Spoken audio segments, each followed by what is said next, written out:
Choice ടിവിയിലൂടെ ഞങ്ങളെ ശ്രദ്ധിക്കുന്ന എല്ലാവർക്കും യേശുക്രിസ്തുവിന്റെ നാമത്തിൽ ഞങ്ങളുടെ സ്നേഹവും വന്ദനവും അറിയിക്കുന്നു.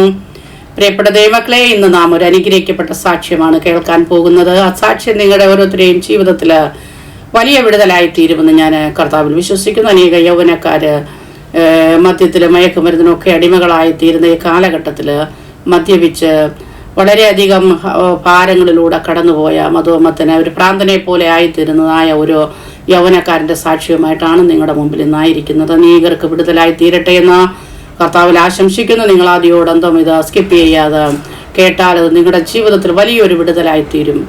കർത്താവ് നിങ്ങളെല്ലാവരെയും അതിനായി സഹായിക്കട്ടെ. ഇന്ന് ടെസ്റ്റ് മണി പറയുന്നതിന് കടന്നു വന്നതായ ആ പ്രിയ കർത്താവിൻ്റെ ദാസനെ ജോയ്സ് ടിവിയിലേക്ക് ഞങ്ങൾ ഹാർദവുമായി സ്വാഗതം ചെയ്യുന്നു. ആമേൻ. Praise Lord, praise Lord. ദേവദാസനെ എന്തുകൊണ്ട് കർത്താവിൽ സന്തോഷമായിരിക്കുന്നു? എങ്ങനെ ഇരിക്കുന്നു? കർത്താവിൽ സന്തോഷമായിരിക്കുന്നല്ലോ.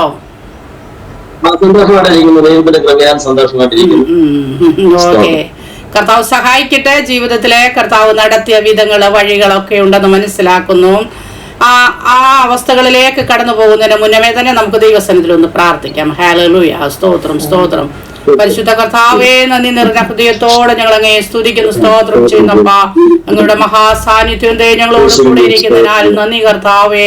അപ്പാ പ്രിയ ഹല്ലേലൂയ ദേവദാസനെ വിവരങ്ങളിൽ ഏൽപ്പിക്കുന്നു. കർത്താവ് സഹായിച്ചാട്ട് തന്റെ ജീവിതത്തിന്റെ അനുഭവം ഷെയർ ചെയ്യുവാനുള്ള എല്ലാ ദൈവകൃപയും കർത്താവ് കൊടുത്താട്ട് കേൾവിക്കാർക്ക് അത് വലിയൊരു അനുഗ്രഹമായി മാറുവാന് ദൈവം സഹായിക്കണമേ. യേശു ക്രിസ്തുവിന്റെ നാമത്തിൽ തന്നെ. ആമേൻ. ഹല്ലേലൂയ, ആമേൻ. Praise Lord, praise Lord. ദേവദാസനെ ഇപ്പോഴേ നമ്മോടൊപ്പം ഇവിടെ നിന്നാണ് ജോയിൻ ചെയ്തിരിക്കുന്നത്. ഞാൻ ഇളമ്പൽ നിന്നാണ്, പുനലൂർ ദേശം, കൊല്ലൂരിൽ നിന്ന് ജോയിൻ ചെയ്തിരിക്കുന്നു. ഓക്കെ, ഓക്കെ, ഇളമ്പൽ നിന്നാണ്. ഓക്കെ, കർത്താവ് സഹായിക്കട്ടെ. വീട്ടിൽ ആരൊക്കെയുണ്ട് ഒന്ന് പറഞ്ഞാട്ടോ, ഒന്ന് പരിചയപ്പെടുത്തിയാട്ടോ. എനിക്ക് ഭാര്യയുണ്ട്, എനിക്ക് 2 മക്കളുണ്ട് ഇപ്പൊ ഉള്ളത്. പിന്നെ ഭാര്യയുടെ മാതാവ് ഇപ്പൊ എന്റെ കൂടെ ഉള്ളത്. Okay, okay. ഇപ്പോൾ നമ്മൾ എവിടെ, ഏത് ചർച്ചിലാണ്? ഇളമ്പൽ ചർച്ചക്കൂടിലാണോ പോകുന്നത്? Okay, okay. കർത്താവ് സഹായിക്കട്ടെ. എനിക്ക് ഇളമ്പല് കൊച്ചിലെയൊക്കെ ഞാൻ ചർച്ച് കണ്ടിട്ടുണ്ട്, എന്റെ കൊച്ചിലെ തൊട്ട്. പഴയ ചർച്ചാണ്. ഓക്കെ, കർത്താവ് സഹായിക്കട്ടെ. ഇനി ഞാൻ ഉള്ള സമയം ദേവദാസന് നൽകി തരികയാണ്. ജീവിതത്തിന്റെ അനുഭവങ്ങളോ നന്നായി ദൈവത്തിന്റെ ദാസന് ഷെയർ ചെയ്യാം. Okay, thank you, thank you master. കർത്താവിന്റെ നിസ്തുല്യ നാമം മഹത്വപ്പെടുമാറാകട്ടെ. അനുഗ്രഹിക്കപ്പെട്ട ഈ ഒരു നല്ല പ്രഭാതത്തിനായി ദൈവത്തിന് ഞാൻ സ്തോത്രം ചെയ്യുന്നു. ഈ എന്നെ ക്ഷണിച്ച പ്രിയ ദേവദാസിക്കും ദേവദാസനും എന്റെ സ്നേഹവന്ദനത്തെ അറിയിക്കുന്ന ഈ ജോയ്സ് ടിവിയിലൂടെ എന്റെ ഒരു സാക്ഷ്യമായി നിൽക്കുവാൻ കർത്താവ് ഒരുക്കിയ നല്ല അവസരത്തിനായി ദൈവത്തിന് സ്തോത്രം ചെയ്യുന്നു. സ്തോത്രം, ഹല്ലേലൂയ. എന്നെ കേൾക്കുന്ന പ്രിയപ്പെട്ടവർക്ക് എല്ലാവർക്കും എന്റെ സ്നേഹ വന്ദനത്തെ അറിയിക്കുന്നു. സ്തോത്രം, ഹല്ലേലൂയ. ഈ കർത്താവിനെ ഞാൻ അറിഞ്ഞില്ലായിരുന്നെങ്കിൽ ഞാൻ എന്നെ ഈ ലോകത്തു നിന്ന് മാറ്റപ്പെട്ടു പോകേണ്ട അവസ്ഥകളായി. സ്തോത്രം. ഇന്നും ഞാൻ ഒരു മനുഷ്യനെ പോലെ ഇരിക്കുന്നത് ഇന്ന് എല്ലാവരോടും സംസാരിക്കുവാനുള്ള ഒരു കൃപ കിട്ടിയത് ഈ യേശുക്രിസ്തുവിനെ അറിഞ്ഞത് കൊണ്ട് മാത്രമാണ്. സ്തോത്രം. ഇപ്പം എന്നെ പരിചയപ്പെടുത്തിയതുപോലെ എന്റെ പേര് പ്രമോദ് എന്നാണ്. ഞാൻ കൊല്ലം ജില്ലയിൽ വിളക്കുടി എന്ന് പറയുന്ന സ്ഥലത്ത് കലനിക്കത്താഴുതൽ വീട്ടിൽ ഭാസ്കരൻ ആശാരിയുടെയും കമലമ്മയുടെയും 8 മക്കളിൽ 8ാമത്തെ ആളാണ് ഞാൻ. എന്റെ അപ്പൻ നല്ല ഒരു ആശാരിപ്പണിക്കാരൻ. ഞങ്ങളുടെ വിശ്വകർമ്മകുലത്തിലെ ഒരു നല്ല അനുഗ്രഹിക്കപ്പെട്ട തലത്തിൽ നല്ലൊരു ആശാരിപ്പണി, വാസ്തുവിദ്യകളും വാസ്തുശാസ്ത്രങ്ങളും ഒക്കെ ചെയ്യുന്ന നല്ല അനുഗ്രഹിക്കപ്പെട്ട ഒരു അപ്പനാണ് എന്റെ പിതാവ്. സ്തോത്രം. അനേകർക്ക് വീട് വെച്ച് കൊടുക്കുകയും അനേകർക്ക് വീടുകൾ സ്ഥാനം വെച്ച് കൊടുക്കുകയും ഒക്കെ ചെയ്യുന്ന അനുഗ്രഹിക്കപ്പെട്ട നല്ല ഒരു ആശാരിപ്പണിക്കാരനാണ്. പക്ഷെ അദ്ദേഹം ദേശക്കാർക്കൊക്കെ വളരെ അനുഗ്രഹിക്കപ്പെട്ട മനുഷ്യനായിരുന്നു. എന്റെ വീട്ടിൽ ചെറുപ്രായം മുതലേ ഞാൻ കണ്ടു വളർന്നത് എന്റെ വീട്ടിലുള്ള വെച്ചാരാധനയും പൂജയുമാരും, വീട്ടില് ആശാരിമാര് കൂടുതലും വെക്കുന്ന കുരിയാലകളും അങ്ങനെയുള്ള കാവുകളും ഒക്കെ ഉണ്ട്. അതേപോലെ ഞങ്ങളുടെ വീടിന്റെ അടുത്തായിട്ടുള്ള ക്ഷേത്രത്തോടനുബന്ധിച്ചുള്ള ഒരു കാവായിരുന്നു ഞങ്ങളുടെ വീട്ടിലുള്ളത്. അങ്ങനെ എന്റെ ചെറുപ്പം മുതലേ ഞാൻ കണ്ടു വളർന്നത് അവിടെ വിളക്ക് കത്തിക്കുന്നതും പൂജകൾ ചെയ്യുന്നതും രാത്രി 12 മണി കഴിഞ്ഞുള്ള പൂജകളും അനുദാനങ്ങളും ഒക്കെ നടത്തുന്നതായിരുന്നു എന്റെ കുടുംബത്തില് ഞാൻ കണ്ടു വളർന്നത്. എന്നാൽ ഒത്തിരി നേർച്ചകളും നെറുപറകളും ഒക്കെ ഞങ്ങളുടെ കുടുംബത്തിൽ ചെയ്യുന്നെങ്കിലും എന്നാൽ എല്ലാ ദിവസങ്ങളും എന്റെ കുടുംബത്തില് വഴക്കും പ്രശ്നങ്ങളുമായിരുന്നു. എന്റെ അമ്മയെ അതിക്രൂരമായി മർദ്ദിക്കുന്നതായിരുന്നു ഞാൻ എന്റെ ചെറുപ്പം മുതലേ കണ്ടു വളർന്നത്. എന്റെ സഹോദരങ്ങൾ തമ്മിൽ, അയൽപക്കക്കാർ തമ്മിലൊക്കെ എന്റെ അപ്പൻ അനേകരുമായിട്ടൊക്കെ വഴക്കുണ്ടാക്കുന്നതാണ് ഞാൻ കണ്ടു വളർന്നത്. അപ്പം എന്നാൽ കർമ്മങ്ങളൊക്കെ ചെയ്യുന്നുണ്ട്, എല്ലാ ക്ഷേത്രങ്ങളിൽ പൂജാകർമ്മങ്ങളൊക്കെ ചെയ്യുന്നുണ്ട്. എന്നാൽ മറ്റുള്ള ഹൈന്ദവ ആചാരപ്രകാരം പോലെ തന്നെയാണ് ഞങ്ങളുടെ ജീവിതങ്ങളൊക്കെ നയിച്ചു പോയിരുന്നത്. പക്ഷേ എല്ലാം ചെയ്യുന്നുണ്ടെങ്കിൽ പോലും കുടുംബത്തിലൊരു സമാധാനമില്ല എന്നുള്ളതായിരുന്നു വാസ്തവം. അപ്പോ അങ്ങനെ കർമ്മങ്ങളൊക്കെ ചെയ്യുന്നുണ്ട്. കാലങ്ങൾ കഴിഞ്ഞുപോയി. എന്റെ പിതാവ് ഈ ലോകത്തു നിന്ന് മാറ്റപ്പെട്ടു പോയി. അദ്ദേഹം മദ്യത്തിന് അടിമയായിരുന്നു. അതേപോലെ പിന്നെ ഞാനും ചെറുപ്രായം മുതലേ അപ്പന്റെ സ്വഭാവങ്ങൾ കണ്ടു വളർന്നതായതുകൊണ്ടും വീട്ടിലുള്ള പശ്ചാത്തലം എന്ന് പറയുന്നത് വലിയ സാമ്പത്തികമായിട്ട് വലിയ ബുദ്ധിമുട്ടുകളോ വലിയ കുഴപ്പങ്ങളൊന്നും ഇല്ല. എന്നാൽ വെറും ദരിദ്രരല്ല എന്നാൽ സമ്പന്നരും അല്ലാത്ത തരത്തിൽ വലിയ ബുദ്ധിമുട്ടില്ലാതെ പോകുന്ന ഒരു കുടുംബമായിരുന്നു. എന്നിരുന്നാലും പ്രശ്നങ്ങളൊക്കെ ഏറി വന്നു. പൂജാകർമ്മങ്ങളുണ്ട്, എല്ലാ കർമ്മങ്ങളും ചെയ്യുന്നുണ്ടെങ്കിലും പിന്നെ സമാധാനം നഷ്ടപ്പെട്ട ഒരവസ്ഥയായിരുന്നു. അങ്ങനെ ഇരിക്കെ കാലങ്ങൾ കഴിഞ്ഞു. പിതാവ് ഈ ലോകത്തു നിന്ന് മാറ്റപ്പെട്ടു. പക്ഷെ പിതാവിന്റെ സ്വഭാവങ്ങൾ ഞാൻ കണ്ടുപിടിക്കാൻ തുടങ്ങി. എന്റെ അപ്പൻ ചെയ്യുന്നത് പോലെ തന്നെ ജോലികൾ ഞാൻ ചെയ്യുവാൻ തുടങ്ങി. വാസ്തുശാസ്ത്രങ്ങൾ പഠിച്ചു. അങ്ങനെ ഒരു വീടുകൾ സ്ഥാനം കാണാനും ഒക്കെ പോകുവാൻ തക്കവണ്ണം ഇടയായി. അങ്ങനെ ഇരിക്കെ നാട്ടിലിരിക്കുമ്പോൾ ഞാൻ തന്നെ വിദേശത്ത് പോകുവാനിടയായി. എന്റെ അപ്പനും അമ്മയ്ക്ക് ഞങ്ങൾ 8 മക്കളായതുകൊണ്ട് ബാക്കിയുള്ള സഹോദരങ്ങളൊക്കെ മറ്റു സ്ഥലങ്ങളിലേക്ക് അവർ പോവുകയും ഞാൻ കുടുംബത്തിൽ തന്നെ മാതാവിനോട് കൂടെ നിൽക്കുകയും ഒക്കെ ചെയ്തു. അങ്ങനെ ഞാൻ വിദേശത്ത് പോകുന്നു. വിദേശത്ത് പോയി 2 വർഷം അവിടെ ജോലിയൊക്കെ ചെയ്ത് അവിടെയുള്ള ആൾക്കാരുമായിട്ടുള്ള സഹകരണം, അത് നമ്മൾ ഈ പറയുന്നതിന്റെ കൂട്ട് ഈ നാട്ടിൽ നിൽക്കുന്നതിന്റെ കൂട്ടുള്ള നിയന്ത്രണങ്ങളോ കാര്യങ്ങളോ ഒന്നും വിദേശത്തില്ല. അപ്പൊ നമുക്ക് നമ്മുടെ ഇഷ്ടപ്രകാരം പോകാം, ഇഷ്ടപ്രകാരം കൂട്ടുകെട്ട് പോകാം. അതൊന്നും ആരും ചോദിക്കാനില്ല. എത്ര പ്രായമുള്ളവരും പ്രായം കുറഞ്ഞവരും എല്ലാം അവർ ഒരേ തലത്തിലാണ് അവിടെ വിദേശത്തുള്ളവർ കാണുന്നത്. അപ്പം അത്തരത്തിൽ ഞാൻ ഇവിടുന്ന് വിദേശത്ത് പോകുമ്പോൾ എന്നെക്കാളും പ്രായത്തിൽ മൂത്തവരും ഒത്തിരി ആൾക്കാരുമായിട്ടൊക്കെ സഹകരിക്കുകയൊക്കെ ചെയ്തു. അങ്ങനെ ജോലിയുടെ ബന്ധത്തിലായിരിക്കുമ്പോൾ ഇവിടുത്തുള്ള നിയന്ത്രണമൊക്കെ അവിടെ നിയന്ത്രണം വിട്ടു. കാരണം മദ്യപാനം ഇവിടത്തേനേക്കാൾ അധികമായി അവിടെ മദ്യപാനമായി. അങ്ങനെ കൂട്ടുകാർ കൂടി അവിടുന്ന് മദ്യപിക്കുവാൻ തുടങ്ങി. ഭയങ്കര മദ്യപാനമായിരുന്നു. അങ്ങനെ ഞാൻ നാട്ടിൽ വരുവാനിടയായി. അങ്ങനെ നാട്ടിൽ വരുന്നത് എന്റെ അമ്മയ്ക്ക് സുഖമില്ലാതിരിക്കുമ്പോഴാണ് ഞാൻ നാട്ടിൽ വരുന്നത്. അവിടുന്ന് റിസൈൻ ചെയ്ത് വരുന്നു. അമ്മയ്ക്ക് ഷുഗർ കൂടി കാല് മുറിക്കേണ്ടതായിട്ടൊരു അവസ്ഥയിൽ വന്നായിരുന്നു. അപ്പോൾ തന്നെ എന്റെ മൂത്ത സഹോദരൻ ഗൾഫിലുണ്ടായിരുന്നു. അങ്ങനെ ഞാൻ നാട്ടിൽ വരികയും എന്റെ വീട്ടിൽ വന്ന് അമ്മയുടെ ചികിത്സയുടെ കാര്യങ്ങളും ഒക്കെ ക്രമീകരിക്കുകയും അങ്ങനെ കാലം മുറിക്കേണ്ട ഒരു അവസ്ഥകളൊക്കെ വന്നു. അങ്ങനെ ഇരിക്കുമ്പോൾ ഞാൻ നാട്ടിൽ തന്നെ പിന്നെ സെറ്റിലായി. ഇവിടെ തന്നെ നാട്ടിൽ തന്നെ ജോലി എടുത്ത് ചെയ്യുന്ന തരത്തിൽ വന്നു. അങ്ങനെ പണിക്കാരൊക്കെ ഉണ്ടായിരുന്നു. അങ്ങനെ 5-6 പേരൊക്കെ ജോലിക്കാരന്റെ കൂടെ ജോലിക്ക് ചെയ്യാൻ ആളുണ്ടായിരുന്നു. എങ്കിലും ഞാൻ ആ ജോലിയോടുള്ള ബന്ധത്തിൽ അങ്ങനെ പോകുമ്പോൾ പിന്നെയും കൂട്ടുകാര് ആ ജോലിയോടെ ചെയ്യുന്ന കൂട്ടുകാരുമായിട്ട് മദ്യപിക്കാൻ പോകുമായിരുന്നു. അപ്പം സ്ഥാനം കാണാൻ പോകുന്ന അവർ തരുന്ന ദക്ഷിണകൾ മേടിക്കുകയും അവർ തരുന്ന സാമ്പത്തികമൊക്കെ മേടിച്ച് വല്ല ഷാപ്പിലോ ബാറിലോ തോട്ടിന്റെ കരയിലോ ഒക്കെ പോയിരുന്ന് കണ്ടുപിടിക്കുന്ന ഒരു രീതിയായിരുന്നു എന്റെ ജീവിതത്തിൽ ഉണ്ടായിരുന്നത്. എന്റെ കൂടെ ജോലി ചെയ്യുന്നവരോട് വൈകുന്നേരം ആകുമ്പം ശമ്പളം കൊടുത്തിട്ട് അവരോട് പറയും, ഇന്ന് ആരാ ഇന്ന് കൂടെ ഷെയർ ഇടുന്നത് ആരാ എന്നൊക്കെ ചോദിച്ച് അവരുമായിട്ടൊക്കെ ഞാൻ പല ബാറുകളിലും ഒക്കെ പോകാൻ തക്കവണ്ണം ഇടയായി. അങ്ങനെ അത്തരത്തിൽ വന്നപ്പോൾ മദ്യപാനം അമിതമായി. അങ്ങനെ മദ്യത്തിന് ഒത്തിരി അമിതമായും കൂടുതലായും മദ്യപിച്ചും അങ്ങനെ മദ്യപിച്ചു കഴിയുമ്പോൾ ഞാൻ എന്ത് ചെയ്യുന്നതെന്ന് എനിക്ക് തന്നെ അറിയാൻ പറ്റാത്ത തലത്തിലേക്ക് മാറുവാൻ തക്കവണ്ണം ഇടയായി. അങ്ങനെ ഇരിക്കുമ്പോൾ എന്റെ വീട്ടില് എന്റെ അമ്മ മാത്രമുള്ള സാഹചര്യത്തിൽ എന്റെ സഹോദരങ്ങൾ ആരും എന്റെ വീട്ടിൽ അങ്ങനെ വരാറില്ലായിരുന്നു. അപ്പം ഞാൻ കുടുംബത്തിൽ നിന്ന് ഞാനും അമ്മയും മാത്രമേ ഉള്ളൂ. അപ്പൊ അമ്മയെ നോക്കേണ്ടതായിട്ടുണ്ട്. അപ്പം ഞാൻ തന്നെ അമ്മയെ കുളിപ്പിക്കുകയും മറ്റുള്ള കാര്യങ്ങളും എല്ലാം ചെയ്യുകയും ചെയ്യും. ജോലിക്ക് ഒരാൾ പോവുകയും ചെയ്യും. അങ്ങനെ ഇരിക്കുമ്പോൾ ഞാനൊരു വിവാഹം കഴിച്ചു. അഞ്ചൽ തടിക്കാട് എന്ന് പറയുന്ന ദേശത്തു നിന്നൊരു വിവാഹം കഴിച്ചു. ആ ഒരു പാവം പിടിച്ച കുടുംബത്തിൽ നിന്നാണ് ആ സഹോദരി കല്യാണം കഴിച്ചത്. അങ്ങനെ ഞാൻ ആ വിവാഹം കഴിച്ച് വീട്ടിൽ വരികയും അപ്പം കുറച്ചു നാളൊക്കെ നല്ല സന്തോഷമായിട്ടൊക്കെ നിന്നെങ്കിൽ പോലും ഞാൻ പിന്നെയും ആ മദ്യത്തിന് പിന്നെയും ഞാൻ തീരുവാൻ തക്കവണ്ണം ഇടയായി. കാരണം ഞാൻ ആദ്യം മദ്യപിക്കത്തില്ല എന്നൊക്കെ പറഞ്ഞ് അവരോട് ഞാൻ വിദേശത്ത് പോകുമെന്നൊക്കെ പറഞ്ഞ് കള്ളത്തരമൊക്കെ പറയുകയും ഞാൻ അതേപോലെ തന്നെ ഞാൻ മദ്യപിക്കത്തില്ല, എനിക്കൊരു ദുശീലമില്ല എന്നൊക്കെ പറഞ്ഞു പറ്റി വീരവാദമൊക്കെ അടിച്ചായിരുന്നു ഞാൻ വിവാഹം കഴിച്ചത്. പക്ഷേ ഞാൻ വിവാഹം ചെയ്തുകൊണ്ട് വന്നു.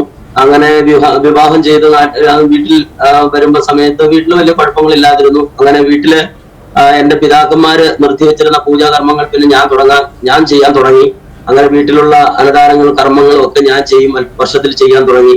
അങ്ങനെ ഒരു പൂജയോട് വലിയ താല്പര്യവും എനിക്കുണ്ടായിരുന്നു. അങ്ങനെ അത് സംബന്ധമായിട്ട് ഞാനിങ്ങനെ ജോലിയോടുള്ള ബന്ധത്തിലൊക്കെ പോകുമ്പോഴും ഒക്കെ വളരെ ആദ്യമൊക്കെ ശാന്ത സ്വഭാവമായിരുന്നു. എന്നിരുന്നാലും മദ്യപിക്കുമ്പോഴായിരുന്നു എന്റെ സ്വഭാവത്തിന് മാറ്റങ്ങൾ വരുന്നത്. അങ്ങനെ പിന്നെയും വൈകുന്നേരമാകുമ്പോൾ കൂട്ടുകാർ കൂടാൻ തുടങ്ങി. ആദ്യമൊക്കെ കൂട്ടുകാരിൽ നിന്ന് എതിർത്ത് നിന്നു. അങ്ങനെ പിന്നെ എനിക്ക് 2 കുഞ്ഞുങ്ങളൊക്കെ ദൈവം തന്നു. ഇരട്ടകളാണ്, ദേവദത്ത് ദേവജിത്ത് എന്ന കുഞ്ഞുങ്ങളുടെ പേര്. എന്റെ ഭാര്യയുടെ പേര് അശ്വതി എന്നാണ്. അപ്പം എനിക്ക് ഈ 2 കുഞ്ഞുങ്ങളെ ദൈവം എനിക്ക് തന്നു. അങ്ങനെ അവര് കുഞ്ഞു പ്രായത്തിൽ കുഞ്ഞിനെ എടുക്കാനും വലിയ സന്തോഷമായിട്ടൊക്കെ ഇരുന്നു. എങ്കിൽ പോലും പിന്നെയും എന്റെ ജീവിതം വീണ്ടും മദ്യത്തിന്റെ അടിമത്തത്തിലേക്ക് പോകാൻ തക്കൊണ്ട് ഇടയായി.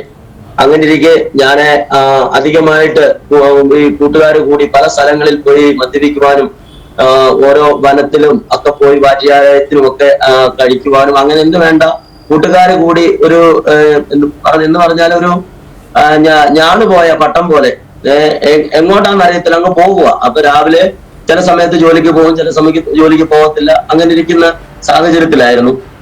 അങ്ങനെ ഇരിക്കെ അപ്പം ഭാര്യയെ പിന്നെ ഞാൻ ദേഹോപദ്രവം ചെയ്യാൻ തുടങ്ങി. അങ്ങനെ ഇരിക്കുമ്പോൾ ഒരു ദിവസം ഞാൻ മദ്യപിച്ചുകൊണ്ട് വന്നു. എന്റെ ഭാര്യയെ അതിക്രൂരമായിട്ട് ഞാൻ മർദ്ദിക്കാൻ തുടങ്ങി. അങ്ങനെ എനിക്ക് ഒരു എന്ന് പറഞ്ഞാല് ഒരു മൃഗത്തിന് തുല്യമായി. വിശുദ്ധ വേദപുസ്തകത്തിൽ ഒരു വാക്യമുണ്ട്, മാനത്തോടിരിക്കുന്ന വിവേകഹീനനായ നശിച്ചു പോകുന്ന മൃഗത്തിന് തുല്യൻ എത്രയെന്ന് ദൈവവചനത്തിൽ ഇങ്ങനെ വായിക്കുന്നു. വലിയ മാന്യമായിട്ടൊക്കെ നടന്ന ഒരു വ്യക്തിയായിരുന്നു. പക്ഷേ സ്തോത്രം, ഞാൻ എന്റെ ഭാര്യയെ അതിക്രൂരമായിട്ട് മർദ്ദിക്കാൻ തുടങ്ങി. അങ്ങനെ മർദ്ദിച്ചു, റോഡിൽ കൂടെ വലിച്ചഴിച്ചു.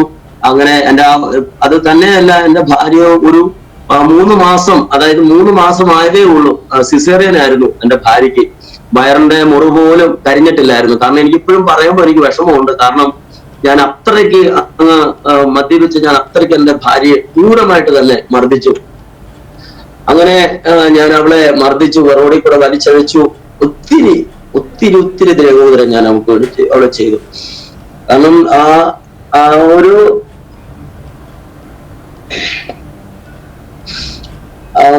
കാരണം അവർക്ക് ചോദിക്കാനും പറയാനും ആളില്ല. ഒന്നത്. 2, അവള് എന്നെ വിശ്വസിച്ച് വന്നു. ഞങ്ങള് വിവാഹം കഴിച്ചു വന്നു. 2 കുഞ്ഞുങ്ങൾക്ക് ജന്മം നൽകി. എന്റെ മാതാവിനെ ശുശ്രൂഷിക്കുന്നു. ഇതെല്ലാം ചെയ്യുന്നുണ്ടെങ്കിലും എങ്ങനോ ഞാനൊരു മൃഗമായി തീർന്നു എന്നുള്ളതാണ്. അങ്ങനെ ഞാൻ റോഡിൽ കൂടെ വലിച്ചടിക്കുകയും അങ്ങനെ കല്ലുകൊണ്ടൊക്കെ ഇടിക്കുകയും എറിയുകയും ഒക്കെ ചെയ്തു. പക്ഷെ അങ്ങനെ അത് കഴിഞ്ഞപ്പോ, കാരണം മദ്യത്തിന് ഞാൻ ഭയങ്കര അടിമയായിപ്പോയി. അങ്ങനെ അത് കഴിഞ്ഞപ്പോഴത്തേനെ എന്റെ ഇവിടെ നാട്ടുകാരെല്ലാം പിടിച്ചു മാറ്റി, എന്നെ പിടിച്ചു മാറ്റി. അങ്ങനെ അത് കഴിഞ്ഞപ്പോഴത്തേനെ പിന്നെ കേസുകളായി. അങ്ങനെ കേസിന്റെ ഞാൻ പിന്നെയും ഈ ഇവളോടുള്ള വാശി നിൽക്കുക. അപ്പം ഇവളെ അതിക്രൂരമായിട്ട് മർദ്ദിക്കാനുള്ള ആ ഒരു ടെൻഡൻസിൽ നിൽക്കുക. അങ്ങനെ ഇരിക്കെ ഞാൻ പിന്നെ അവിടെ നിന്ന് എന്നെ പിന്നെ വേറൊരാളെങ്കിലും വിളിച്ചോണ്ട് പോയി, ഒരു കൂട്ടുകാരൻ വന്ന് വിളിച്ചോണ്ട് അങ്ങ് പോയി. അങ്ങനെ പോയി കഴിഞ്ഞ് പിന്നെ ഞാൻ മദ്യപിക്കുവാനായിട്ട് ഞാൻ പോയി. കൂട്ടുകാർ കൂടിയിട്ട് പിന്നെയും അതിൻ്റെ അടുത്ത് വേറൊരു കൂട്ടുകാരനെ വിളിച്ചു. അവനുമായിട്ട് ഞാൻ ഒരു ബാറിൽ മദ്യപിച്ച് എനിക്കൊരു ചെറിയൊരു കാറൊക്കെ ഉണ്ടായിരുന്നു. അപ്പൊ ആ കാറിനകത്ത് ഞങ്ങൾ മദ്യപിച്ച് ഒരു കുപ്പിയിൽ മദ്യവും ഒരു കുപ്പി സ്റ്റീറിങ്ങും പിടിച്ച് വരുന്ന ഒരു സാഹചര്യം ഉണ്ടായിരുന്നു. അപ്പൊ ആ സാഹചര്യത്തിൽ റോഡിൽ വെച്ച് പോലീസുകാരനെ കാണുവാനിടയായി. അങ്ങനെ പോലീസുകാർ എന്നെ പിടിച്ചു. അങ്ങനെ പിടിച്ചു കഴിഞ്ഞ് ഞാൻ സ്റ്റേഷനിൽ കൊണ്ടുപോയി വണ്ടിയും എന്റെ കൂടെ ഇരുന്ന മദ്യപിച്ചിട്ടിരുന്ന പുള്ളിയും പിന്നെ എന്നെയും ഞങ്ങളെ ഒരുമിച്ച് സ്റ്റേഷനിൽ കൊണ്ടുപോയി. അങ്ങനെ കൊണ്ടുപോയി കഴിഞ്ഞപ്പോഴത്തേന് കാരണം ഞാൻ മദ്യത്തിന്റെ ലഹരിയിലായിരിക്കുന്നത്. അല്പസമയം ഞാൻ സ്റ്റേഷനിലിരിക്കുകയൊക്കെ ചെയ്തപ്പോൾ ഇത്തിരി ബോധമൊക്കെ തെളിഞ്ഞു കഴിഞ്ഞപ്പം എന്നെ ജാമ്യത്തിന് ഇറക്കാൻ വേണ്ടി എന്റെ സഹോദരൻ വന്നു. അങ്ങനെ സഹോദരൻ വന്നപ്പം പറഞ്ഞു, നീ മദ്യപിച്ചിട്ട് അപ്പൊ ഇത്തിരി ബോധം വന്നു കഴിഞ്ഞു, നീ മദ്യപിച്ചിട്ട് നിന്റെ ഭാര്യയെ കാണിച്ചത് നിനക്ക് ഓർമ്മയുണ്ടോ എന്നൊക്കെ ചോദിച്ചു. അപ്പൊ ഞാൻ പറഞ്ഞു, എന്തോ സംഭവം എന്ന് ചോദിച്ചു. അപ്പൊ നീ അവളെ അതിക്രൂരമായിട്ടാ മർദ്ദിച്ച്, അവക്കുള്ള പുറമൊക്കെ ആകെ വല്ലാതെ കിടക്കുക, അവർക്ക് നിവർന്ന് നിൽക്കാൻ പറ്റുന്നില്ല എന്നുള്ള അവസ്ഥയായി. അങ്ങനെ എനിക്ക് ഭയങ്കര വിഷമമായി. ഞാൻ സ്റ്റേഷനിൽ നിന്ന് കരഞ്ഞു. ഞാൻ പിന്നെ പോലീസുകാരോടൊക്കെ ഞാൻ ക്ഷമ ചോദിച്ചു. എനിക്ക് മദ്യത്തിന്റെ ലഹരിയായിരുന്നു, എന്നോട് ക്ഷമിക്കണമെന്നൊക്കെ പറഞ്ഞു. പിന്നെ അവിടുന്ന് അവരുടെ ജാമ്യത്തിൽ നിന്ന് ഇറക്കി എന്നെ വീട്ടിൽ വിട്ടു കഴിഞ്ഞ് ഞാൻ വീട്ടിൽ വന്നു. എന്റെ വീട്ടില് കാല് മുറിച്ച് കിടക്കുന്ന അമ്മയുള്ളൂ. അമ്മ നടക്കത്തോ ഒന്നുമില്ല. അങ്ങനെ ഇരിക്കുമ്പം ഞാൻ വീട്ടിൽ വന്നപ്പോ ആരും ഇല്ലായിരുന്നു. അപ്പൊ ഒരു രാത്രിയായി വീട്ടിൽ കയറി വന്നപ്പോ അപ്പം ഇത് കണ്ട ആരും സഹോദരങ്ങൾ ആരും എന്നോട് അടുത്ത് വരത്തില്ല. കാരണം അവർക്കൊക്കെ എന്നോടൊരു ചെറിയ ഭയമായിരുന്നു. കാരണം ഞാൻ എന്തെങ്കിലും പറയുമെന്നോ ഒക്കെ വിചാരിച്ച ആരും എന്റെ അടുത്ത് വരത്തില്ലായിരുന്നു. അങ്ങനെ ഇരിക്കുമ്പം ഞാന് വീട്ടിൽ വന്നു കഴിഞ്ഞു. വീട്ടിൽ ആരുമില്ല, ശൂന്യാവസ്ഥ, കുഞ്ഞുങ്ങളില്ല, ഭാര്യയില്ല. അങ്ങനെ ഒത്തിരി പ്രയാസമായിരുന്നു. അങ്ങനെ ഞാന് അമ്മയോട് ഇങ്ങനെ ചോദിച്ചു, ഇവിടെ ആരും ഇല്ലയോ അമ്മയെന്നൊക്കെ ചോദിച്ചപ്പം, നീ മദ്യപിച്ച് അവളെ അതിക്രൂരമായിട്ട് നീ അടിച്ചു മർദ്ദിച്ചില്ലേ എന്നൊക്കെ എന്റെ അമ്മ എന്നോട് പറഞ്ഞു. അല്പസമയങ്ങളൊക്കെ ഞാൻ അവിടെ ഇരുന്നു. എന്തായാലും നേരം വെളുക്കുന്നിടം വരെ ഞാൻ ഒരു ഇരുപ്പ് തന്നെ എന്റെ വീട്ടില് മുറ്റത്ത് ഇങ്ങനെ ഇരുന്നു. നേരം വെളുപ്പ് കഴിഞ്ഞപ്പോഴത്തേനെ എന്റെ പേര് കേസുകൾ വന്നു. അങ്ങനെ കേസ് വന്നു. എന്റെ ഭാര്യയെ മർദ്ദിച്ചതിന്റെ പേരിലുള്ള കേസുകൾ വന്നു. അങ്ങനെ സ്റ്റേഷനിൽ നിന്ന് പോലീസുകാർ വരുവാൻ തക്കവണ്ണം ഇടയായി. അപ്പം അവര് സ്റ്റേഷനിൽ പോലീസുകാർ വന്നപ്പോൾ അവര് എന്നെ കണ്ടു. എന്നെ വീട്ടിൽ വന്ന് പിടിച്ചുകൊണ്ട് പിന്നെയും പോയി. അങ്ങനെ ഞങ്ങൾ തമ്മിലുള്ള ഓരോ തർക്കങ്ങളും വാദങ്ങളും ഒക്കെ അവിടെ വെച്ചുണ്ടായി. പക്ഷേ എങ്കിലും അമ്മയെ വിട്ടിട്ട് പോകുവാനായിട്ട് എനിക്ക് താല്പര്യമല്ലായിരുന്നു. അങ്ങനെ കേസുകള് പിന്നെയും ഇങ്ങനെ പ്രശ്നങ്ങൾ ഇങ്ങനെ വന്നുകൊണ്ടിരുന്നു. അങ്ങനെ ഇരിക്കുമ്പോൾ ഒരു ദിവസം ഞാനിങ്ങനെ തീരുമാനിച്ചു, ഇതിലെന്തോ ഒരു പോംവഴി എന്താ, ഇതിലെങ്ങനെ മാറ്റാൻ പറ്റും, ഇത്രയും ഞാൻ പൂജാകർമ്മങ്ങൾ ചെയ്യുന്ന എന്റെ ജീവിതത്തിൽ എന്തോ അങ്ങനെ പറ്റിയത് എന്ന് ഞാൻ സ്വയം ചിന്തിക്കാൻ തുടങ്ങി. അങ്ങനെ ഇരിക്കുമ്പോൾ കേസുകൾ വന്നപ്പോൾ പ്രശ്നങ്ങളൊക്കെ വന്നപ്പോൾ എന്റെ കൂടെ ഞാൻ ഷെയറിട്ട് കള്ളു കുടിച്ചവരോ മദ്യപിച്ചവരോ ആരും പിന്നെ എന്നോട് മിണ്ടുന്നില്ല. അതേപോലെ തന്നെ എന്റെ അയൽവക്കക്കാര്, ഞാൻ വിശ്വസിച്ച എന്റെ പാർട്ടി, അപ്പം അവരെല്ലാവരും എന്നെ കുറ്റപ്പെടുത്താൻ തുടങ്ങി. ബന്ധുക്കാരെല്ലാരും പറഞ്ഞു, നിന്റെ കയ്യിലെ കുഴപ്പമാ, നീ ആ പ്രശ്നക്കാരൻ, നീ മുഖാന്തരമാ സകലത് സംഭവിച്ചത് എന്നൊക്കെ പറയാൻ തുടങ്ങി. അങ്ങനെ എല്ലാവരിൽ നിന്നും എനിക്കൊരു ഒരു സപ്പോർട്ടായിട്ട് ആരും എന്നോട് പറയുന്നില്ല. അങ്ങനെ ഇരിക്കുമ്പോൾ ഞാന് വിചാരിച്ചതിന് എന്തോ ചെയ്യാൻ പറ്റും. അങ്ങനെ ഒരാൾ പറഞ്ഞതിന്റെ പേരിൽ ഞാനൊരു മന്ത്രവാദി എടുത്തുപോയി. അങ്ങനെ മന്ത്രവാദി എടുത്തു പോയിട്ട് ഞാന് അവരോട് പറഞ്ഞു, ഇതേപോലെ എനിക്കിങ്ങനെ ഒരു വിഷയങ്ങളൊക്കെ ആയിരുന്നു, ഇതിനൊരു പ്രതിവിധി ഉണ്ടോ എന്നൊക്കെ ചോദിച്ചു. അപ്പം അവര് കുറെ പറഞ്ഞു, നമുക്ക് ഒരു ഹോമം നടത്തണം, അത് നമ്മുടെ വീട്ടില് വെച്ച് നടത്തുമ്പോൾ അതിനൊരു മാറ്റം നമുക്ക് വരും, അതിനൊരു ഐശ്വര്യം ഉണ്ടാകും, നിന്റെ കുടുംബത്തിലുള്ള ദോഷങ്ങളൊക്കെ മാറും എന്നൊക്കെ പറഞ്ഞു. ശരി, ഞാൻ പറഞ്ഞു, എന്നാ പിന്നെ അതിനു വേണ്ടി ക്രമീകരിക്കാന്ന് പറഞ്ഞു. അങ്ങനെ ഞാൻ എന്റെ വീട്ടിൽ വന്നു, അമ്മയോട് കാര്യങ്ങളൊക്കെ അവതരിപ്പിച്ചു. അപ്പം അമ്മ പറഞ്ഞെങ്കിൽ പിന്നെ അങ്ങനെ ചെയ്യാന്ന് പറഞ്ഞു. അങ്ങനെ ഞാൻ ഒരു രാത്രിയില് വീട്ടില് അതിനുള്ള പൂജാ കാര്യങ്ങൾക്ക് വേണ്ടി ക്രമീകരണം ഒരുക്കി. അങ്ങനെ പൂജാകർമ്മങ്ങൾ ഒക്കെ നടത്തി കഴിഞ്ഞു. അവര് പോയി, അവർക്ക് കൊടുക്കാനുള്ള ദക്ഷിണകളും കാര്യങ്ങളും ഒക്കെ കൊടുത്ത് അവര് പോവുകയും ചെയ്തു. പിന്നെയും പിറ്റേ ദിവസം വരുമ്പോൾ പിന്നെയും വിഷയങ്ങൾ ഇങ്ങനെ അലട്ടിക്കൊണ്ട് വന്നു. വീണ്ടും പ്രശ്നങ്ങളായി, വീണ്ടും കേസിന്റെ കാര്യങ്ങൾക്ക് പോണ്ടിയായിട്ട് വന്നു. പിന്നെയും സമാധാനം നഷ്ടപ്പെട്ടു. അങ്ങനെ ഇരുന്ന് വീണ്ടും ഞാൻ അദ്ദേഹത്തിന്റെ അടുത്ത് പോയി.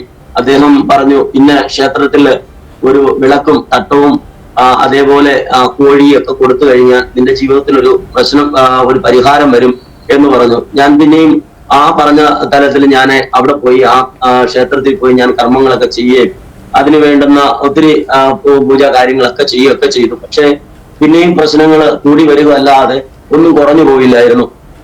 ഞാൻ പിന്നെ വിചാരിച്ചു, എന്നാ ഇങ്ങനെ പ്രശ്നങ്ങൾ ഓരോന്നും ചെയ്യുന്നവർ കൂടി വരുന്നു. അങ്ങനെ ഇരിക്കുമ്പോൾ ഞാൻ വേറൊരു ഇസ്ലാം വിശ്വാസത്തിലുള്ള ഒരു ഉസ്താദിനെ കാണുവാൻ പോയി. അത് എന്റെ ഒരു വേണ്ടപ്പെട്ട ഒരാളെ എന്നോട് പറഞ്ഞു, ഇന്നടുത്ത് ഒരാളുണ്ട്, അവിടെ ചെന്ന് കഴിഞ്ഞാല് നിനക്ക് അതിൽ നിന്നൊരു മോചനം വരും, അവിടെ അത്രയ്ക്ക് ഫേമസാ എന്നൊക്കെ പറഞ്ഞു. ഞാൻ പിന്നെ എന്തായാലും ഞാൻ അവിടം വരെ പോകാമെന്നും പറഞ്ഞു. ഞാൻ അവിടെ പോയി അദ്ദേഹം തന്ന തലത്തില് പുള്ളി ഒരു ചരടും ഒരു പച്ച ഒരു നൂലൊക്കെ ജനിച്ചു തരികയും അത് കയ്യിൽ കെട്ടിയാൽ മതി, അതേപോലെ തന്നെ ഈ ഭസ്മം ഇത്ര നാളെ ഇട്ടാൽ മതി, നിന്റെ ജീവിതത്തിൽ ഒരു പരിഹാരം ഉണ്ടാകും എന്നൊക്കെ അവർ പറഞ്ഞു. അങ്ങനെ അദ്ദേഹവും പറഞ്ഞെടുത്തും ഞാൻ ഈ കർമ്മങ്ങൾ ചെയ്തു. ഈ പോയിടത്തെല്ലാം അവർ പറയുന്ന തുകകൾ ഞാൻ കൊടുത്തു. ഞാൻ ചെയ്തിരുന്ന എന്റെ കയ്യിൽ വെച്ചിരുന്ന ജോലി ചെയ്തിരുന്ന പൈസകളും ഒക്കെ ഞാൻ അതിനുവേണ്ടി ചെലവഴിച്ചു. പിന്നെ ഞാൻ അങ്ങനെ ഇരുന്നപ്പോ എന്നിട്ടും സമാധാനമില്ല. പിന്നെ ഞാന് ഓരോ രൂപക്കൂടിൽ വന്ന് മെഴുകുതിരി കത്തിക്കാൻ തുടങ്ങി, കൊന്തേമാല ഇടാൻ തുടങ്ങി. അങ്ങനെ ഞാന് ആ ഒരു പ്രാർത്ഥനയിൽ നിന്നു. പക്ഷെ എന്നിട്ടും എനിക്ക് അതിനകത്തും സമാധാനം കിട്ടാതെ വന്നു. അങ്ങനെ എനിക്ക് ഓരോ ദിവസം കൂടുന്തോറും സമാധാനം ഒറ്റപ്പെട്ട് പോയൊരവസ്ഥയായിരുന്നു. ആരും സംസാരിക്കാനില്ല, ആരും മിണ്ടത്തില്ല. എന്റെ അടുത്തൂടെ പോകുന്നവര് ആരെങ്കിലും ഉണ്ടെങ്കിൽ മുഖം ഇങ്ങനെ മാറ്റി അങ്ങ് പോകും. ആരും എന്തുകൊണ്ട് പ്രമോദെ ഒന്നുമില്ല, പിന്നെ നമ്മളൊന്ന് നിന്ന് സംസാരിക്കാൻ തുടങ്ങും പോലും അവരാരും സംസാരിക്കാറില്ലായിരുന്നു. അങ്ങനെ ഇരിക്കുമ്പോ അങ്ങനെ ഒത്തിരി പ്രയാസത്തിൽ മനസ്സൊക്കെ തകർന്ന് അങ്ങനെ ഇരിക്കുന്ന സമയത്ത് ഞാൻ പിന്നെ പോയി എന്നിട്ട് സമാധാനം കിട്ടാതെ വരുമ്പോ സമാധാനത്തിന് പിന്നെ മദ്യപിക്കാൻ പോയി. പിന്നെ ഞാൻ മദ്യം മേടിച്ച് കഴിക്കാൻ തുടങ്ങി. എന്നിട്ടും എനിക്കൊരു ഒരു സമാധാനം കിട്ടാത്ത തലത്തിൽ വന്നു. പിന്നെ അങ്ങനെ ഇരുന്നപ്പോ ഞാൻ ഇച്ചിരി നേരം ഒറ്റയ്ക്ക് ഇരുന്നപ്പോഴത്തേന് എന്റെ സമനില തെറ്റിപ്പോകാൻ തക്കവണ്ണം ഇടയായി. അങ്ങനെ സമനില തെറ്റിപ്പോവാൻ ഇടയാന്ന് വെച്ചാൽ ഞാന് പരിസരബോധമില്ലാതെ സംസാരിക്കാൻ തുടങ്ങി. അപ്പോൾ കാരണം ഞാൻ സ്നേഹിച്ച ഭാര്യ എന്റെ കൂടെ ഇല്ല, എന്റെ കൂട്ടുകാർ എന്റെ കൂടെ ഇല്ല. അപ്പം എന്നെ വിശ്വസിച്ച എന്റെ സഹോദരങ്ങളോ ബന്ധുമിത്രാദികളോ എന്റെ കൂടെ ഇല്ല, ആരും എന്റെ കൂടെ ഇല്ല. ഞാൻ വിശ്വസിച്ച ദൈവം പോലും എന്റെ കൂടെ ഇല്ല. അപ്പൊ അത്രത്തോളം ഞാൻ ആയിക്കഴിഞ്ഞ എന്റെ സമനില തെറ്റിപ്പോയി. അങ്ങനെ ഞാൻ തന്നെ കാര്യം പറയുന്ന ഒരു അവസ്ഥയായി പോയി. അങ്ങനെ എന്റെ വീട്ടിൽ എന്റെ അമ്മയ്ക്ക് ആഹാരം ആരെങ്കിലും കൊണ്ട് കഴിക്കാൻ കൊടുക്കുന്ന ആഹാരത്തിൽ നിന്നായിരുന്നു ഞാൻ കഴിക്കുന്നത്. അങ്ങനെ എനിക്ക് അത്രയ്ക്ക് ഞാനങ്ങ് ബലഹീനനായി പോയി. അങ്ങനെ ഇരിക്കെ ഞാൻ വിചാരിച്ചു, പിന്നെയും കേസുകൾ വന്നു. കേസിന്റെ കാര്യത്തിന് വേണ്ടി പിന്നെ ഞാൻ നിന്നു. അങ്ങനെ ഞാൻ കേസിന് സ്റ്റേഷനിൽ പോകാൻ തക്കവണ്ണം ഇടയായി. അങ്ങനെ കേസ് സ്റ്റേഷനിൽ വന്നപ്പം പിന്നെയും എനിക്ക് കേസ് അനുകൂലമല്ലായിരുന്നു. അങ്ങനെ ഇരിക്കുമ്പോൾ ഞാൻ വിചാരിച്ചു, ഇനിയും ഇതിനകത്ത് പ്രതിവിധി ഒന്നും കാണുന്നില്ല എന്ന് ഞാൻ വിചാരിച്ചു ഇനിയും ഈ ലോകത്ത് ജീവിച്ചിരിക്കുന്നത് അത്ര നന്നല്ല. ഇനിയും എന്നെ ആർക്കും വേണ്ട, ആരും എന്നെ ഒരു സപ്പോർട്ട് ചെയ്യുന്നില്ല. അല്ലെങ്കിൽ ഓരോരുത്തരോടും എന്റെ വിഷയങ്ങൾ സംസാരിക്കുകയും അല്ലെങ്കിൽ ഒരു വക്കീലിനോടൊക്കെ സംസാരിക്കുകയും എല്ലാവരോടും ചെയ്തു. പക്ഷെ ആരും എന്നോട് ഒരു സപ്പോർട്ടായിട്ട് ആരും ഒരു കാര്യം എന്നോട് പറയുന്നില്ല. എല്ലാവരും എന്നെ കുറ്റപ്പെടുത്തി എന്നെ കളിയാക്കിയും ഒക്കെ ഒരു തരത്തിലേക്ക് പോകുമായിരുന്നു. അങ്ങനെ ഇരുന്ന് കഴിഞ്ഞ് ഞാൻ വിചാരിച്ചു, ഈ ലോകത്തുനിന്ന് മാറ്റപ്പെടണം. ഈ ലോകത്തുനിന്ന് മാറ്റപ്പെട്ട് കഴിഞ്ഞാൽ എനിക്കൊരു സമാധാനം ഉണ്ടാകുമല്ലോ എന്ന് ഞാൻ വിചാരിച്ചു. അങ്ങനെ ഇരിക്കുമ്പോൾ ഞാൻ ഈ ലോകത്തുനിന്ന് മാറ്റപ്പെടാൻ ഞാൻ തീരുമാനിച്ചു. അങ്ങനെ ഇരിക്കെ ഞാൻ ഈ സ്റ്റേഷനിലെ അവസാനത്തെ കേസ് കാര്യങ്ങളൊക്കെ കഴിഞ്ഞ് എന്റെ സമനില തെറ്റിപ്പോയി കഴിഞ്ഞ ഒരു സാഹചര്യത്തിൽ തന്നെ കാര്യം പറഞ്ഞൊരവസ്ഥയിൽ ഒരു ദിവസം 1.5 ദിവസം ഞാൻ ഒരു തലത്തിലേക്ക് അങ്ങ് മാറി. പക്ഷെ പെട്ടെന്ന് എനിക്ക് ബോധം തിരിച്ചു വരുവാൻ തക്കവണ്ണം ഇടയായി. അങ്ങനെ ഇരിക്കുമ്പോൾ ഞാന് എന്റെ വീട്ടിലെ കിണറ്റുകയർ ഞാൻ മുറിച്ചു. എന്റെ വീട്ടിലെ കിണറ്റുകയർ മുറിച്ചു ഞാൻ പോകാൻ തീരുമാനിച്ചു. അങ്ങനെ എന്റെ വീട്ടിൽ ആരും വരുന്നില്ല. എന്റെ അമ്മയ്ക്ക് വേണ്ടുന്ന അവസാനമായിട്ടുള്ള ചോറും കാര്യങ്ങളും ഒക്കെ ഞാൻ അമ്മയ്ക്ക് വെച്ചു കൊടുക്കുകയും അതില് ഒരു ഉള്ള ചോറൊക്കെ ഞാൻ കഴിക്കുകയൊക്കെ ചെയ്തിട്ട് അമ്മ എന്നോട് ചോദിച്ചു, മക്കളെ കേസിന്റെ കാര്യങ്ങളൊക്കെ എന്തായെന്ന് ചോദിച്ചു. ഞാൻ പറഞ്ഞു, അമ്മേ കേസിന്റെ കാര്യങ്ങളെല്ലാം അതിന്റെ നല്ല മുറങ്ങോടെ നടക്കുന്നു, ഒരു കുഴപ്പവുമില്ല. കാരണം ഞാൻ എന്റെ മനസ്സില് ഞാൻ തൂങ്ങാൻ തീരുമാനിച്ചിരിക്കുക. കാരണം അത് കഴിഞ്ഞിട്ട് എനിക്ക് ഒരവസ്ഥയും എനിക്ക് ചിന്തിക്കാൻ എനിക്ക് തോന്നുന്നില്ല. കാരണം ജീവിതത്തിൽ മുന്നോട്ട് പോകണമോ, എന്ത് വേണമോ എന്നുള്ളതൊന്നും ഞാൻ ചിന്തിക്കുന്നില്ല. കാരണം മരിക്കണം എന്നുള്ള ഒരു ഒറ്റ ചിന്ത എന്റെ ഉള്ളിൽ തന്നെ വന്നു. എന്റെ കുടുംബത്തില് എന്റെ സഹോദരങ്ങളോ അല്ലെങ്കിൽ എന്റെ മറ്റുള്ളവരോ ഒന്നും രോഗമൊന്നും ആരും മരിച്ചവരല്ലായിരുന്നു. അപ്പോൾ ഞാൻ ഈ തൂങ്ങി മരിക്കാനായിട്ട് തീരുമാനിച്ച ഒരു സാഹചര്യത്തില് ഞാൻ ഇങ്ങനെ ചിന്തിച്ചു. എന്റെ കുടുംബത്തില് എന്റെ മൂത്ത സഹോദരൻ മദ്യത്തിനടിമയായിരുന്നു.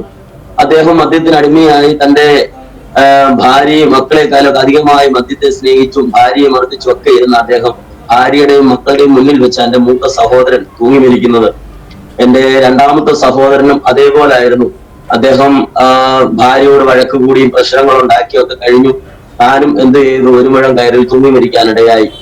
അങ്ങനെ എന്റെ മൂന്നാമത്തെ സഹോദരനും അതേപോലെ തന്നെ മദ്യത്തിനടിമയായിരുന്നു. അദ്ദേഹവും മദ്യത്തിനടിമപ്പെട്ട് താനും മദ്യം കിട്ടാതിരുന്ന് വിഷമദ്യം കഴിച്ച് താൻ ഈ ലോകത്തു നിന്ന് മാറ്റപ്പെട്ടു. അങ്ങനെ എനിക്ക് എന്റെ സഹോദരിയുടെ മകൾ അതേപോലെ ആയിരുന്നു. 10 പൊരുത്തം നോക്കിയും നാള് നോക്കിയും ജാതകം നോക്കിയും അങ്ങനെയൊക്കെ വലിയ കർമ്മങ്ങൾ ഒക്കെ ചെയ്ത് വലിയ നേർച്ചകളൊക്കെ നേർന്നായിരുന്നു ഒരു വിവാഹം നടന്നത്. അങ്ങനെ ആ വിവാഹം നടന്ന് കഴിഞ്ഞ് ഒരു 4 വർഷം കഴിഞ്ഞപ്പോൾ എന്റെ സഹോദരിയുടെ മകളും തൂങ്ങി മരിക്കുവാനിടയായി.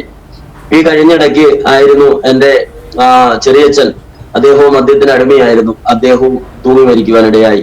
അങ്ങനെ കുടുംബത്തിലുള്ള ദുർമരണങ്ങളും അങ്ങനെ ഇരിക്കുമ്പോഴാണ് ഞാനും ഈ ലോകത്തു നിന്ന് മാറ്റപ്പെടണം എന്ന് തീരുമാനിക്കുന്നത്. അങ്ങനെ ഞാൻ എന്റെ വീട്ടിൽ തൂങ്ങുവാൻ തീരുമാനിച്ചു. അങ്ങനെ എന്റെ വീട്ടില് ഞാൻ എന്റെ അമ്മയ്ക്ക് അവസാനമായിട്ട് ആഹാരമൊക്കെ കൊടുത്തിട്ട് ഞാൻ എന്ത് ചെയ്തു, ഞാൻ കയറി എന്റെ വീട്ടിലെ വാരി കയറി തൂങ്ങുവാൻ തക്കവണ്ണം ഇടയായി. അങ്ങനെ ഞാൻ തൂങ്ങി കയറിൽ കുരുക്ക് വീണു. അങ്ങനെ വീണ് കഴിഞ്ഞപ്പോൾ ഇതുവരെയും എന്റെ വീട്ടില് വന്നിട്ട് ഒത്തിരി നാളുകളായിരുന്നു എന്റെ സഹോദരി വന്നിട്ട്.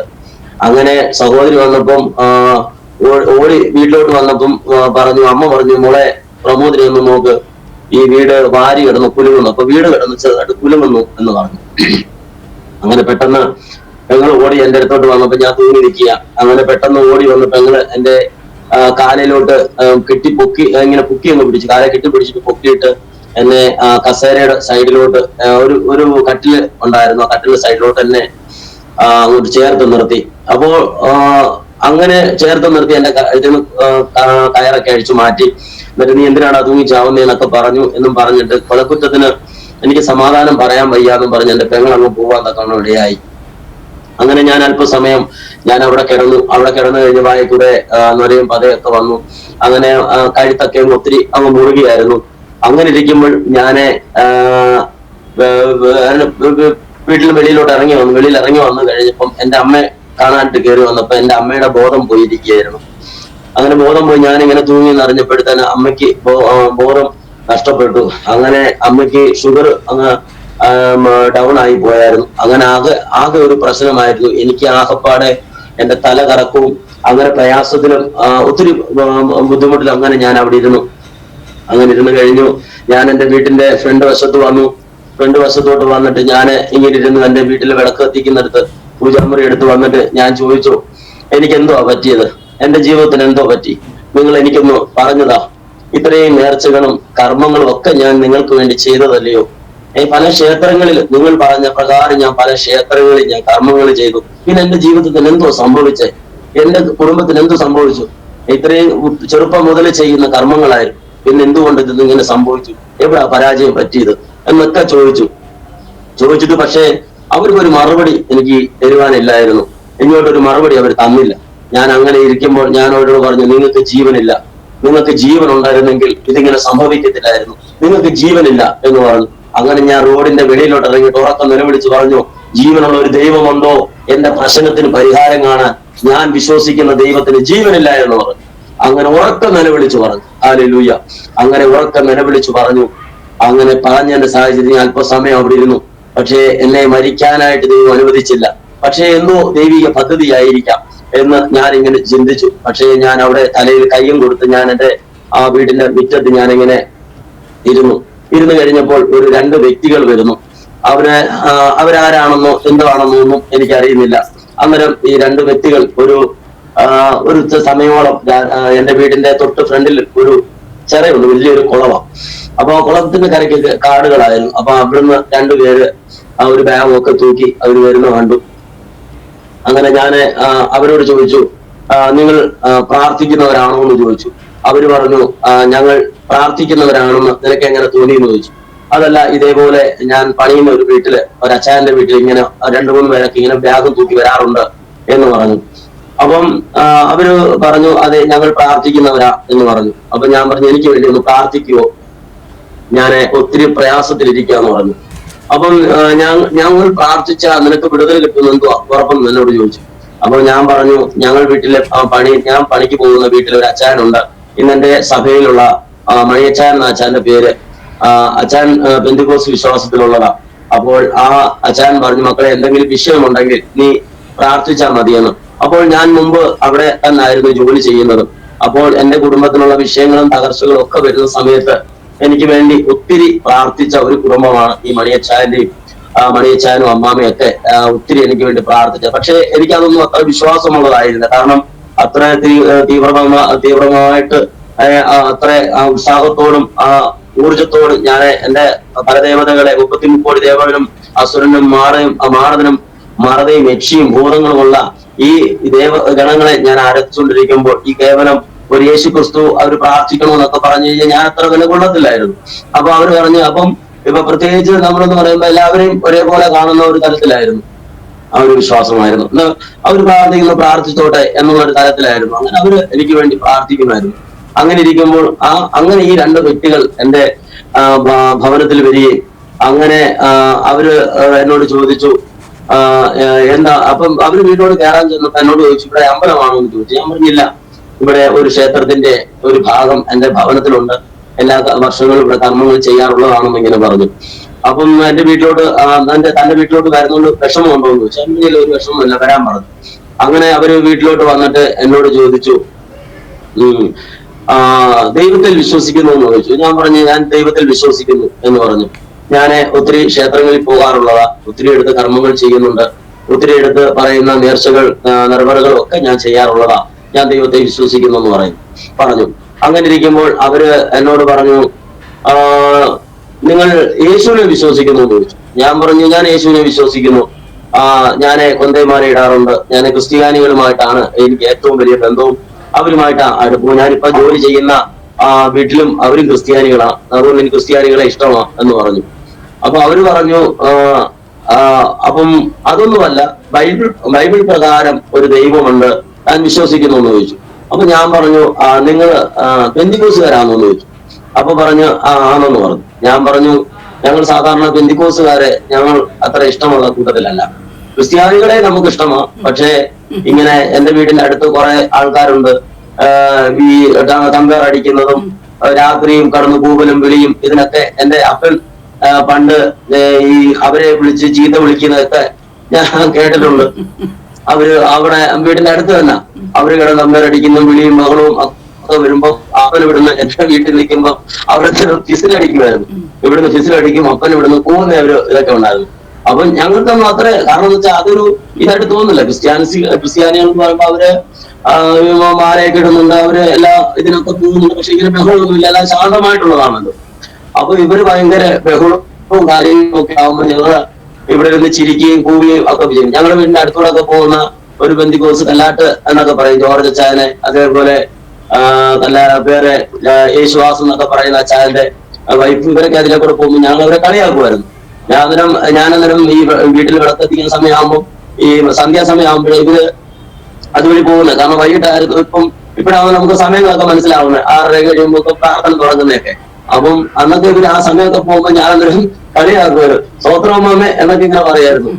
അച്ഛൻ എന്തുകൊണ്ട് വലിയ വലിയ സ്വോത്രം എന്ന് വെച്ചാൽ അങ്ങനെയൊക്കെ അവരോട് ഞാൻ അങ്ങനെയൊക്കെ പറയുന്ന ഒരു സാഹചര്യം ഉണ്ടായിരുന്നു. അതേപോലെ തന്നെ അവിടുത്തെ ആ സഹോദരിയുടെ തന്നെ ഭർത്താവും അപ്പം പുള്ളി നിത്യതയിലാണ്. അപ്പം പുള്ളിക്കാരനൊക്കെ ഞങ്ങളുടെ കൂടെ ഒക്കെ അമ്പലത്തിലൊക്കെ വന്നതാ, പക്ഷെ എങ്ങനെയൊക്കെയോ പുള്ളി മാറി. അപ്പം എന്നോടൊക്കെ ഉപദേശിക്കുകയൊക്കെ ചെയ്തിട്ടുള്ളൂ ഒരു സമയത്തൊക്കെ. എങ്ങനെ പറഞ്ഞിട്ടുണ്ട്, ഞാൻ നിങ്ങളൊക്കെ ചെല്ലുന്ന നിങ്ങൾ ശമ്പു മേടിച്ച് നിങ്ങളുടെ ചിരയുടെ ഇടയ്ക്ക് വെച്ചാളല്ലയോ, നിങ്ങളൊക്കെ ചെല്ലണൊക്കെ ഞാനങ്ങ് പറയാറുണ്ടായിരുന്നു. അപ്പൊ അതേപോലെ തന്നെ ആയിരുന്നു കല്ലോട്ടെ ജോർജ് അച്ചായനെ, അദ്ദേഹം ഇപ്പൊ പാസ്. പക്ഷെ പുള്ളിക്കാരനും ഒരു സമയത്ത് ആ ഒരു തലത്തിലായിരുന്നു, ഞങ്ങളൊക്കെ ഒരുമിച്ചായിരുന്നു. എന്നെ പടം വരയ്ക്കാനൊക്കെ പഠിപ്പിച്ച പുള്ളിക്കാരന് അദ്ദേഹമായിരുന്നു, ദേവദാസനായിരുന്നു. പുള്ളിയൊക്കെ ഒരു സമയത്തായപ്പോൾ പെട്ടെന്ന് രക്ഷിക്കപ്പെട്ട് പുള്ളി മദ്യപാനമില്ല, ഇങ്ങനെ എല്ലാം പെട്ടെന്ന് മാറിയായിരുന്നു. അപ്പൊ അങ്ങനെ ഇരുന്നപ്പോൾ പുള്ളി എന്നെ ഉപദേശിക്കാനൊക്കെ വരുമ്പോ ഞാൻ പുള്ളിയോട് പറയും, അച്ഛനങ്ങ് ചെല്ല്, നമ്മൾ തമ്മിലല്ലേ ഒരുമിച്ചിരുന്ന് ചേരം പിടി വലിച്ചത്, അച്ഛനങ്ങ് ചെല്ല്, നമ്മളെല്ലാം കരകിന്റെ അടുത്തിരുന്ന് എല്ലാവരും പടം വരച്ചു വരുന്നപ്പോഴൊക്കെ ഇങ്ങനെ പറയാറുണ്ടായിരുന്നു. അപ്പൊ അങ്ങനെ ഞാൻ ചെയ്തുകൊള്ളുന്നില്ല, കാരണം അങ്ങനെ ഒരു മെന്റാലിറ്റി അല്ല. ഞങ്ങള് ആ ഒരു വിശ്വകർമ്മത്തിൽ വരുമ്പം അതിന്റെ ആചാരങ്ങളും അനുഷ്ഠാനങ്ങളും പൂജകളും ദേവീക്ഷേത്രങ്ങളും ഒക്കെ പോയി സന്ദർശിക്കുകയും ഭക്തിപരമായിട്ട് പോവുകയും സമയം നോക്കി ജോലി ചെയ്യുന്നതും അങ്ങനെയുള്ള ഒരു തലത്തിലോട്ട് പൊയ്ക്കൊണ്ടിരിക്കുമ്പോൾ പെട്ടെന്ന് യേശുവിനെ വിശ്വസിക്കുന്നു എന്നൊക്കെ ചോദിക്കുമ്പോൾ നമുക്ക് ഒരിക്കലും ഉൾക്കൊള്ളാൻ പറ്റുന്നില്ല. അപ്പൊ അങ്ങനെ ഇരുന്നപ്പോ ഞാൻ പറഞ്ഞു, നിങ്ങൾ പെന്തിക്കോസുകാരാണോ? അപ്പൊ അവർ പറഞ്ഞു അതെ, ഞങ്ങൾ പെന്തിക്കോസുകാരാ. ഞാൻ പറഞ്ഞു പെന്തിക്കോസുകാരെ ഞങ്ങൾക്ക് അത്ര താല്പര്യമല്ല എന്ന് പറഞ്ഞു. എന്നാ നിങ്ങൾക്ക് എന്തെങ്കിലും പറയാനുണ്ടെങ്കിൽ പറഞ്ഞിട്ട് പൊക്കോളാൻ പറഞ്ഞു. അപ്പം അവര് അങ്ങനെ പറഞ്ഞു, ശരി, യേശു നല്ലവനാ, കഷ്ടകാലത്ത് കൂടെ ഇരിക്കുന്നവനാ, പിടിയിരിക്കുന്നവനാ എന്നൊക്കെ ഒത്തിരി കാര്യങ്ങൾ പറഞ്ഞു. ഞാൻ പറഞ്ഞു എല്ലാം ശരിയാ, ഒരു കാര്യം ചെയ്യാമോ, നിങ്ങളുടെ ദൈവം വലിയ ശക്തനാണെങ്കിൽ എന്റെ അമ്മയ്ക്ക് വേണ്ടി ഒന്ന് പ്രാർത്ഥിക്കുമെന്ന് ചോദിച്ചു. അപ്പൊ അവര് പറഞ്ഞു ഞാൻ അമ്മയ്ക്ക് വേണ്ടി പ്രാർത്ഥിക്കാമെന്ന് പറഞ്ഞു. അപ്പം അവരെന്ത് ചെയ്തു, എന്റെ അമ്മയ്ക്ക് വേണ്ടി ഇവർ പ്രാർത്ഥിച്ചു. ഇവരെന്റെ അമ്മയ്ക്ക് വേണ്ടി പ്രാർത്ഥിച്ചപ്പോൾ പെട്ടെന്ന് അമ്മയുടെ ബോധം കെട്ടി കിടന്ന എന്റെ അമ്മ, അവര് എന്റെ വീട്ടിലെ അവിടെ നിന്ന് പ്രാർത്ഥിച്ചു, കസേരയിൽ നിന്ന് പ്രാർത്ഥിച്ചു. അമ്മ പെട്ടെന്ന് അങ്ങ് എണീക്കാൻ തുടങ്ങി. അപ്പൊ എനിക്കൊരു പെട്ടെന്ന് അത്ഭുതം തോന്നി. ഞാൻ ഒരു അമ്മയുടെ അടുത്ത് എണീറ്റ് വന്നിട്ട് ചോദിച്ചു, അമ്മേ എന്തു പറ്റി എന്ന് പറഞ്ഞപ്പോ, മക്കളെ എനിക്കൊരു വെള്ള കൈ ഇങ്ങനെ വന്ന് എന്നെ പൊക്കിയെടുക്കുന്നു. ഞാൻ പറഞ്ഞു എന്റെ ദൈവമേ, എന്റെ കർത്താവേ സ്തോത്രം. അപ്പം അന്നേരം ഒന്നും എനിക്ക് ഈ പറയുന്ന സ്തോത്രവും സ്തുതിയും ഒന്നും എനിക്ക് വരുന്നില്ല. ദേവീദേവന്മാരുടെ നാമം വരുമ്പോ ഞാൻ എന്റെ ദൈവമേ, അവര് സ്തോത്രം പറയുന്നതോട് എന്റെ അറിയാതെ എന്റെ നാവിൽ സ്തോത്രം വന്നു, കർത്താവേ സ്തോത്രം എന്ന് പറഞ്ഞു. അപ്പൊ അങ്ങനെ പറഞ്ഞു കഴിഞ്ഞപ്പം അപ്പൊ ഞാൻ പറഞ്ഞു, അമ്മ ചുമ്മാ എണീറ്റല്ലോ. അല്ലെന്ന് പറഞ്ഞു. പക്ഷെ എന്റെ അമ്മ അവര് പ്രാർത്ഥിച്ച് എണീൽപ്പിച്ച എന്റെ അമ്മ സ്തോത്രം ഹല്ലേലൂയ. ഒത്തിരി നാളായി എന്റെ അമ്മ ഈ കാല് മുറിച്ച് കഴിഞ്ഞ് നമ്മൾ നടക്കത്ത് പോലും ഇല്ലായിരുന്നു. ക്ഷേത്രത്തിനകത്തൊന്നും പിടിച്ച് നടക്കത്തൊന്നുമില്ല. പക്ഷേ ഈ പ്രാർത്ഥന മുഖാന്തരം എന്റെ ദൈവം, ഒരു ജീവിക്കുന്ന ദൈവം കർത്താവായ യേശുക്രിസ്തു പറഞ്ഞു, ഞാൻ അന്നേരം ഒന്ന് വിശ്വസിച്ചു. അങ്ങനെ എന്റെ അമ്മ എന്ത് ചെയ്തു? നടക്കാൻ തുടങ്ങി. അങ്ങനെ നടക്കാൻ തുടങ്ങി. എനിക്ക് ഭയങ്കര അത്ഭുതമായി. അങ്ങനെ ഞാൻ അവരോട് ക്ഷമ ചോദിച്ചു. അപ്പൊ എന്നോട് ക്ഷമിക്കണം, ഞാൻ അറിയാതെ പറഞ്ഞതാ എന്ന് പറഞ്ഞു. അപ്പൊ അവർ പറഞ്ഞു, സാരമില്ല, ഈ കർത്താവ് ഒത്തിരി കഷ്ടയും നിന്നെയും പ്രയാസം ഒക്കെ സഹിച്ചതാ മോനെ എന്ന് പറഞ്ഞു. അപ്പൊ പെട്ടെന്ന് മോനേന്നൊരു വിളി വന്നപ്പോ എനിക്ക് ഭയങ്കരമായിട്ടൊരു സന്തോഷമായി. കാരണം മറ്റുള്ളവർ എന്നെ തെറി വിളിക്കുന്നതും ഒക്കെയാ. അതാ വചനത്തിൽ പറയുന്നു, കർത്താവിന്റെ വാക്കുകൾ, ലാവണ്യ വാക്കുകൾ, സ്തോത്രം, ഹല്ലേലൂയ. അപ്പൊ ആ ലാവണ്യ വാക്കുപോലെ ആ ദേവദാസന്മാർ എന്നോട് സംസാരിച്ചപ്പോൾ എനിക്ക് ഭയങ്കരമായിട്ട് എനിക്ക് സന്തോഷം തോന്നി. ഞാൻ പറഞ്ഞു, ഞാൻ അങ്ങനെ അവരുടെ മുന്നിൽ ഞാൻ മുട്ടുകുത്തി പറഞ്ഞു, എന്നോട് ക്ഷമിക്കണം, കാലിലൊക്കെ ഞാൻ തൊട്ട് വീഴുന്നു. ഞാൻ പറഞ്ഞു, എന്നോട് ക്ഷമിക്കണം, ഞാൻ അറിയാതെ പറഞ്ഞതാന്ന് പറഞ്ഞു. അപ്പൊ എനിക്ക് എന്റെ അവസ്ഥ അങ്ങനെയാന്ന് പറഞ്ഞു. സാരമില്ല, നീ ദൈവത്തെ വിശ്വസിക്കുന്നു എന്ന് ചോദിച്ചു. ഞാൻ പറഞ്ഞു, ഞാൻ ദൈവത്തെ വിശ്വസിക്കുന്നു എന്ന് പറഞ്ഞു. അങ്ങനെ ഉണ്ടെങ്കിൽ ഈ കർത്താവായ യേശുക്രിസ്തുവിനെ നീ രക്ഷകനായി സ്വീകരിച്ച നീ നിന്റെ കുടുംബം രക്ഷ പ്രാപിക്കുന്നു. അപ്പൊ ഞാൻ പറഞ്ഞു, തീർച്ചയായിട്ടും ഈ ദൈവം ഒരു സമാധാനം തരുന്ന ദൈവമാണെന്ന് എനിക്ക് മനസ്സിലായി. അപ്പൊ അതേപോലെ ഒരു സമാധാനം എനിക്ക് വരുന്നത് പോലെ ഇവരോട് സംസാരിക്കുമ്പോൾ തന്നെ എനിക്ക് സമാധാനം വരിക. അതാ എനിക്ക് അതിന് ഏറ്റവും വലിയ ഒരു അത്ഭുതം എന്ന് പറയുന്നത്. കാരണം കേവലം ഒരു ലോകമനുഷ്യന്റെ കൂട്ടോ സംസാരിക്കുന്നത് പോലല്ല, ഇവരോട് സംസാരിക്കുമ്പോൾ നല്ല അടുക്കും ചിട്ടയോടും കൂടി നല്ല ദൈവകൃപയോടുകൂടി ഒക്കെ സംസാരിക്കുന്നു. അതാ ഒരു വേർപെട്ട ഒരു ദൈവമക്കളുടെ അല്ലെങ്കിൽ ദൈവദാസന് കർത്താവിനെ സാക്ഷീകരിച്ച ഒരു ദൈവ പൈതലിന്റെ ഒരു സ്വഭാവം എന്ന് പറയുന്നത് പെട്ടെന്ന് നിമിഷ നേരം കൊണ്ട് മാറുക എന്ന് പറയുന്നത് ഭയങ്കരമാണ്. അതോ വേദപുസ്തകത്തിൽ ഇങ്ങനെ പറയുന്നുണ്ടല്ലോ, ഒരുവൻ ക്രിസ്തുവിലായാൽ അവൻ പുതിയ സൃഷ്ടിയായിരിക്കുന്നു, പഴയത് കഴിഞ്ഞു പോയിരിക്കുന്നു എന്നുള്ള ആ ഒരു വാക്യം തന്നെ അങ്ങനെ തന്നെയാണ്. അപ്പൊ പെട്ടെന്ന് ഇതിനോട് സംസാരിച്ചപ്പം എനിക്ക് പെട്ടെന്ന് ഞാനോട് ക്ഷമ ചോദിച്ചു. ഞാൻ പറഞ്ഞു, ഈ ദൈവത്തെ ഞാൻ വിശ്വസിക്കുന്നു എന്ന് പറഞ്ഞു. അങ്ങനെ ഉണ്ടെങ്കിൽ നീ നിന്റെ ദൈവത്തോട് ഏച്ചു പറയാമോ, നീ നിന്റെ തെറ്റുകൾ ദൈവത്തോട് പറയാമോ? ഞാൻ എവിടെ പോയി പറയണം? ഞങ്ങൾ സാധാരണ രൂപങ്ങളിൽ മുന്നിലാണ് പറയാറുള്ളത്, ഞാൻ എവിടെ തന്നെ പറയേണ്ടതെന്ന് പറഞ്ഞു. അപ്പൊ അവര് പറഞ്ഞു, ഒരു രൂപത്തിന്റെ മുന്നിൽ നിങ്ങൾ പറയണ്ട, നീ ഇരിക്കുന്ന എടുത്തു നിന്ന് പറഞ്ഞാൽ മതി എന്ന് പറഞ്ഞു. അപ്പൊ ഞാന് ഇവിടെ നിന്ന് പറഞ്ഞാൽ മതിയോ? ഇവിടെ നിന്ന് പറഞ്ഞാൽ മതി. അപ്പൊ അവർ രണ്ടുപേരും കസേരയിൽ ഇരിക്കുന്നു. ഞാൻ എന്റെ കസേരയിൽ ഇരുന്നു. ഞാൻ കണ്ണടച്ചിട്ട് ഞാൻ അവര് പറഞ്ഞ രൂപം, ആ യേശുവിനെ ഞാൻ മനസ്സിൽ കണ്ട് ഞാൻ യേശുവിനോട് പറഞ്ഞു, എന്റെ കർത്താവേ, ഞാനൊരു പാപിയായ മനുഷ്യനാണ് എന്നൊക്കെ പറഞ്ഞ് എന്റെ തെറ്റുകൾ എല്ലാം എന്റെ കർത്താവിനോട് ഞാൻ ഏറ്റു പറഞ്ഞു. സ്തോത്രം, ഹല്ലേലൂയ. അപ്പൊ ആ ഏറ്റു പറഞ്ഞ സ്ഥാനത്ത് എന്റെ ആ ചിന്തകൾ അങ്ങ് മാറുക. അപ്പൊ ഞാൻ കാണാൻ ഒരു ഭംഗിയുള്ള ഒരു തലത്തിലേക്ക് പോകുന്നത് പോലെ എനിക്കങ്ങ് തോന്നുക, ഞാനങ്ങ് പറന്നു പോകുന്നത് പോലെ തോന്നുന്നു. അങ്ങനെ ഇരുന്ന സമയത്ത് പെട്ടെന്ന് ഞാൻ കസേരയിൽ ഒന്ന് ഞെട്ടി വന്നു. ഞാൻ പറഞ്ഞു, എനിക്ക് ഈ ദൈവത്തെ വേണം, ഈ ദൈവത്തെ വേണം. ഞാൻ ഇവരോടൊന്ന് എനിക്ക് ഈ ദൈവത്തെ വേണമെന്ന് പറഞ്ഞു. എനിക്കങ്ങ് കരയാൻ തുടങ്ങി. ഞാനങ്ങ് ഭയങ്കരമായിട്ടങ്ങ് അവരുടെ മുന്നിൽ കരഞ്ഞു, എനിക്ക് ഈ ദൈവത്തെ വേണമെന്ന് പറഞ്ഞു. അപ്പൊ പറഞ്ഞു, നീ ഈ ദൈവത്തെ വേണമെങ്കിൽ നീ കർത്താവ് യേശുവിനെ രക്ഷകനായി സ്വീകരിക്കുന്നെന്ന് പറഞ്ഞു. ഹല്ലേലൂയ. അപ്പൊ ഇവര് എന്നോട് പറഞ്ഞു നിനക്ക് അപ്പൊ എന്നോട് അപ്പം നമുക്കൊന്ന് പ്രാർത്ഥിക്കാന്ന് പറഞ്ഞു. ഇവര് എനിക്ക് വേണ്ടി പ്രാർത്ഥിച്ചു. ഇവര് എന്നോട് രക്ഷാവചനം ചൊല്ലി തന്നു. അങ്ങനെ അന്നേരം മുതൽ എന്റെ ഹൃദയത്തിലൊരു മാറ്റം വരിക. അപ്പൊ ഞാൻ അന്നേരം മുതൽ ഞാൻ യേശു ആരാ എന്നുള്ളൊരു ചിന്തകൾ എന്നിലേക്ക് കൂടെ. കാരണം മദ്യപിച്ച് ലോകത്തിന്റെ വേചനം പല കള്ളുകുടിച്ച് ട്രാൻസ്പോർട്ട് വണ്ടി തടഞ്ഞു നിർത്തുകയും യേശു വഴക്കുമായി കിടന്ന ഞാന് എന്റെ വീട്ടിൽ പ്രശ്നങ്ങൾ, ഞാൻ എന്റെ ഭാര്യയെ മർദ്ദിച്ച ഞാൻ നിരന്തരം കള്ളു കുടിച്ച് നടന്ന, വീടിയും വലിച്ച് നടന്ന, മുഴുക്കാനും നിന്ന് നടന്ന, ശമ്പും വെച്ച് നടന്ന സ്വതന്ത്രം പെട്ടെന്ന് എന്റെ രൂപത്തിലും എന്റെ സ്വഭാവത്തിലും സംസാരത്തിലും മാറ്റം വരിക. ഒരു സെക്കൻഡ് കൊണ്ടാണ് മാറ്റം വരിക. ഞാൻ പെട്ടെന്ന് അമ്മ ഇങ്ങനെ പറഞ്ഞപ്പം, അമ്മയോട് സംസാരിച്ചപ്പം അമ്മ പറഞ്ഞു, പെട്ടെന്ന് എന്റെ അമ്മ ലിറ്ററലി അവിടെ നിന്നപ്പോ എന്റെ അമ്മ പറയുക, മക്കൾക്കൊന്നും പെട്ടെന്നൊരു മാറ്റം. ഞാൻ പറഞ്ഞ്, എനിക്കറിയത്തില്ല അമ്മയെന്ന് പറഞ്ഞു. എനിക്ക് പെട്ടെന്ന് ആ യേശുവിനെ എന്റെ മനസ്സിലോട് ഞാനങ്ങ് സങ്കല്പിക്കുക. അങ്ങനെ ഞാൻ ചിന്തിച്ചു, യേശു ആരാ, യേശുവിന്റെ പ്രത്യേകത എന്താ, ഇവരങ്ങനെ ചിന്തിക്കാൻ തുടങ്ങി. അപ്പം അവരെനിക്ക് വേണ്ടി പ്രാർത്ഥിച്ച് അവർ എന്നെ ഒരു പുതിയ നിയമ പുസ്തകം തന്നിട്ട് എന്നോട് പറഞ്ഞു, ഇതിലെ യോഹന്നാന്റെ സുവിശേഷം വായിക്കുക. ഈ സുവിശേഷം വായിച്ചിട്ട് നീ വിശ്വസിക്കുന്ന ദൈവം ഏതാ, ഞങ്ങൾ വിശ്വസിക്കുന്ന ദൈവം ഏതാന്ന് ഇതിനാൽ നിനക്ക് മനസ്സിലാകും. എനിക്ക് മാത്രം ഇവിടെ ഒരു 21 ദിവസത്തെ ഉപവാസ പ്രാർത്ഥനയുണ്ട്, താല്പര്യം ഉണ്ടെങ്കിൽ നിനക്ക് പോകാമെന്ന് പറഞ്ഞു. താല്പര്യം ഉണ്ടെങ്കിൽ അതിന് പോകണമെന്ന് പറഞ്ഞു. ഞാൻ പറഞ്ഞു, ഇല്ല എന്ന് പറഞ്ഞു. അപ്പൊ എനിക്ക് ഈ പുസ്തകം, ആ യോഹന്നാന്റെ സുവിശേഷ പുസ്തകമൊക്കെ വായിച്ചപ്പോഴൊന്നും എനിക്കൊന്നും അതിനെ മനസ്സിലായില്ല. പക്ഷേ അവർ പ്രാർത്ഥിച്ച പ്രാർത്ഥനയും ദൈവം എനിക്ക് തന്ന വെളിപ്പാടുകളിലും ആ ചിന്തകളിലും എനിക്ക് എപ്പോഴും ഓരോ സമയത്ത് ഇങ്ങനെ ചിന്തിക്കുക, യേശു ആരാ, യേശുവിന്റെ പ്രത്യേകത എന്താ, ക്രൂശി കിടക്കുന്ന യേശു, അപ്പം ഞാൻ വിശ്വസിക്കുന്ന ദൈവങ്ങൾ, ഞാൻ വിശ്വസിക്കുന്ന പരദേവതമാര്, അപ്പൊ അവരെ വെച്ച് ഞാൻ താരതമ്യപ്പെടുത്തി ഇവരുടെയൊക്കെ സ്വഭാവ രീതികൾ. അപ്പൊ അങ്ങനെയൊക്കെ വെച്ച് നോക്കുമ്പോൾ യേശു കർത്താവ് പറയുന്ന ഒത്തിരി വാക്കുകളുണ്ട്. അപ്പം സ്ത്രീകൾക്ക് തൊട്ടുകൂടാ, തീണ്ടിക്കൂടാ, മാസത്തിലുണ്ടാകുന്ന കീഴുണ്ടാകുമ്പോൾ അവർക്ക് വിളക്ക് കത്തിച്ചൂടാ, കിടന്നിടത്തൂടെ പോയിക്കൂടാ. അപ്പൊ അങ്ങനെ വെച്ച് നോക്കുമ്പോൾ യേശു കർത്താവ് പറയുന്നു, യേശു കർത്താവിനെ രക്തസ്രാവമായ സ്ത്രീ തൊട്ടപ്പോൾ യേശു അശുദ്ധമായില്ല, യേശുവിൽ നിന്ന് ശക്തി പുറപ്പെട്ട് അവൾ ശുദ്ധമായി. അപ്പൊ അങ്ങനെ ഞാൻ ചിന്തിക്കാൻ തുടങ്ങി, സ്വതന്ത്രം.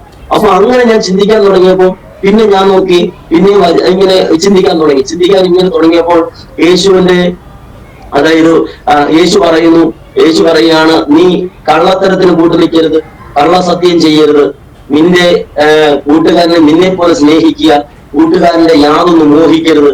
അപ്പൊ അങ്ങനെ പറയുമ്പോൾ കൂട്ടുകാരന്റെ യാതൊന്നും മോഹിക്കരുതെന്നും കൂട്ടുകാരന്റെ ഭാര്യ പോലും മോഹിക്കരുതെന്നും ഈ യേശു കർത്താവ് പറയുന്നു. പക്ഷേ ഞാൻ വിശ്വസിക്കുന്ന ദൈവങ്ങളിൽ നിന്ന് പലരുടെയും സ്വഭാവങ്ങള് ഞാൻ കണ്ടെടുത്തപ്പോൾ പക്ഷെ ഇതിൽ നിന്നൊക്കെ വ്യത്യസ്തമാണ് യേശു കർത്താവെന്ന് ഞാൻ മനസ്സിൽ കണ്ടു.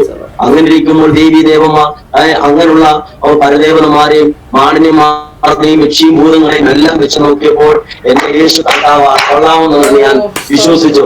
അങ്ങനെ ഞാൻ ഈ കർത്താവിനെ ഞാൻ രക്ഷകനായി സ്വീകരിക്കാൻ തീരുമാനിച്ചു.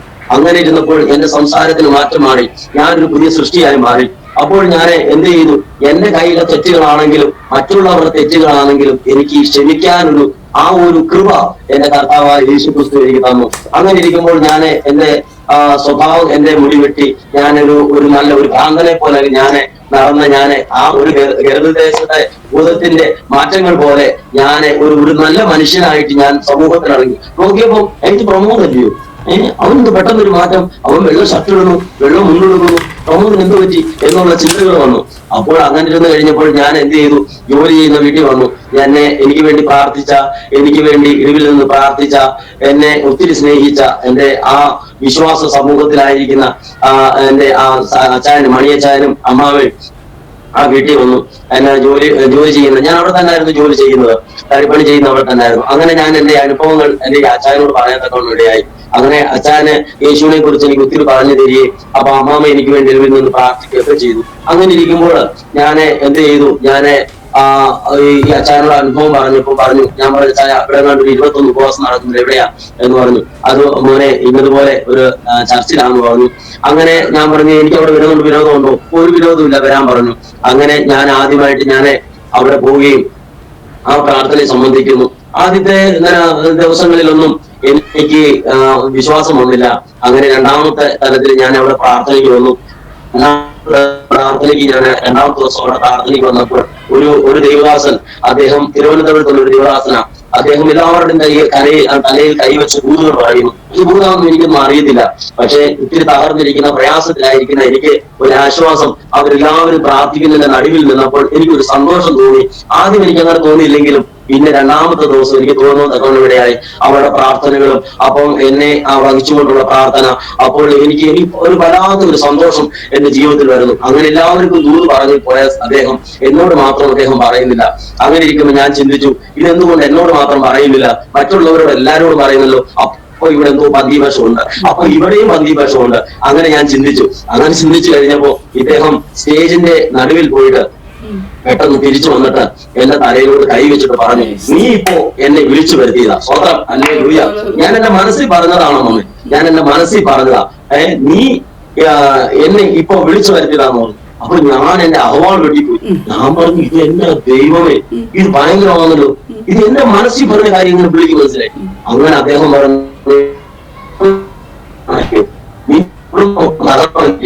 നിന്നെ വിളിച്ചിരിക്കുന്ന വിശ്വസന നീ കർത്താവിനെ പരീക്ഷിക്കരുത് പോയി പറഞ്ഞു.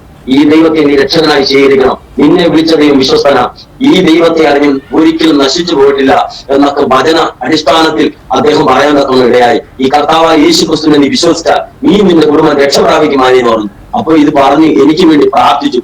എന്റെ അമ്മാവനെ പ്രാർത്ഥിച്ചു കഴിഞ്ഞപ്പോഴത്തേനെ ഞാൻ വിറയ്ക്കാൻ തുടങ്ങി, ഇടുങ്ങൽ തുടങ്ങി. എനിക്ക് ആകപ്പാട് വെപ്രാളം തുടങ്ങി. എന്റെ ചരട് ഒരു രുദ്രാക്ഷമാല ഉണ്ടായിരുന്നു. ഞാൻ കർമ്മങ്ങൾ ചെയ്യുന്ന അല്ലെങ്കിൽ ആ സമയത്ത് ആ മാല ഇത് മാറ്റി എന്റെ മോതിരം മോതിരം മാറ്റി, എന്റെ കെള്ളാസ്, ഞാൻ ജപിച്ചിട്ടിരുന്ന എന്റെ കെള്ളാസ് മാറ്റി പൊട്ടിച്ച് ഞാൻ വരയ്ക്കാൻ തുടങ്ങി. എന്റെ ചർച്ചിൽ, ഇപ്പോൾ നിൽക്കുന്ന ആ ചർച്ചിലാണ് ഈ സംഭവം എല്ലാം നടക്കുന്നത്. അങ്ങനെ ദൈവദാസന്റെ എന്റെ അടുത്തിരുന്നവര് എന്നെ പിടിച്ചുകൊണ്ട് പോയി സ്റ്റേജ് കൊണ്ടുവന്നിട്ട് പറഞ്ഞു, നിങ്ങൾക്ക് വേണ്ടി പ്രാർത്ഥിക്കാൻ പോവുകയാണ് മോറ്. ഞാൻ പറഞ്ഞു, പ്രാർത്ഥിക്കണം എന്ന് പറഞ്ഞു. അപ്പം ഞാൻ ഇങ്ങനെ ആടുമായിരുന്നു. അപ്പൊ പ്രാർത്ഥിക്കാം. അപ്പൊ പറഞ്ഞു, നിന്നിലൊരു പാമ്പിന്റെ ശക്തിയാണെന്ന് പറഞ്ഞു. അതെ, പാമ്പിന്റെ ശക്തി അത് അഴിഞ്ഞു വന്ന് വിശ്വസിക്കുന്നു. ഞാൻ വിശ്വസിക്കുന്നു, അഴിഞ്ഞു പോകണം. ഇവര് രണ്ടുപേരും, ഈ 3-4 ദൈവദാസന്മാർ എനിക്ക് വേണ്ടി അത് പ്രാർത്ഥിച്ചു കഴിഞ്ഞ് എന്ത് ചെയ്തു?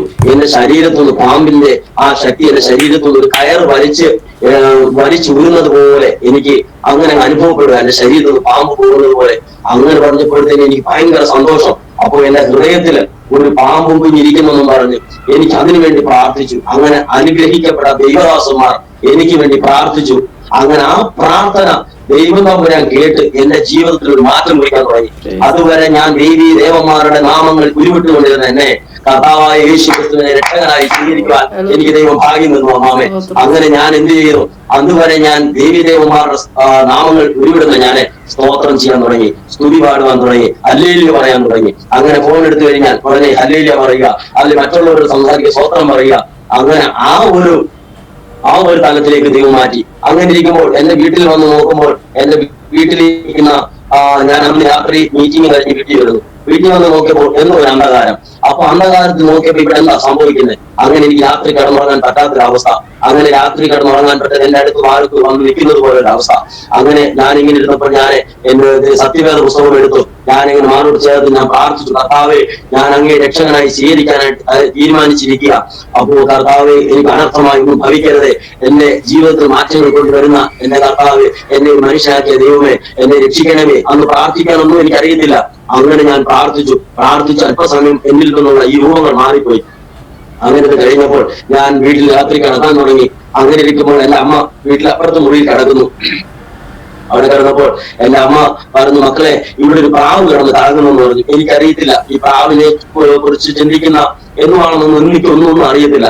അപ്പൊ ഞാൻ പറഞ്ഞു, പ്രാവ് കിടന്ന് കറങ്ങുന്നു. ആ മക്കളെ, ഒരു വെട്ടമുള്ള പ്രാവ്. പക്ഷേ എനിക്ക് അതിന്റെ ആ തല മനസ്സിലായത്, കർത്താവായ യേശു ക്രിസ്തു തന്റെ ദൂതന്മാരെ കാവലായി നിർത്തുന്ന, തന്റെ ഭക്തന്മാർക്ക് വേണ്ടി നിർത്തുന്ന ഒരു ദൈവമുണ്ടെന്ന്.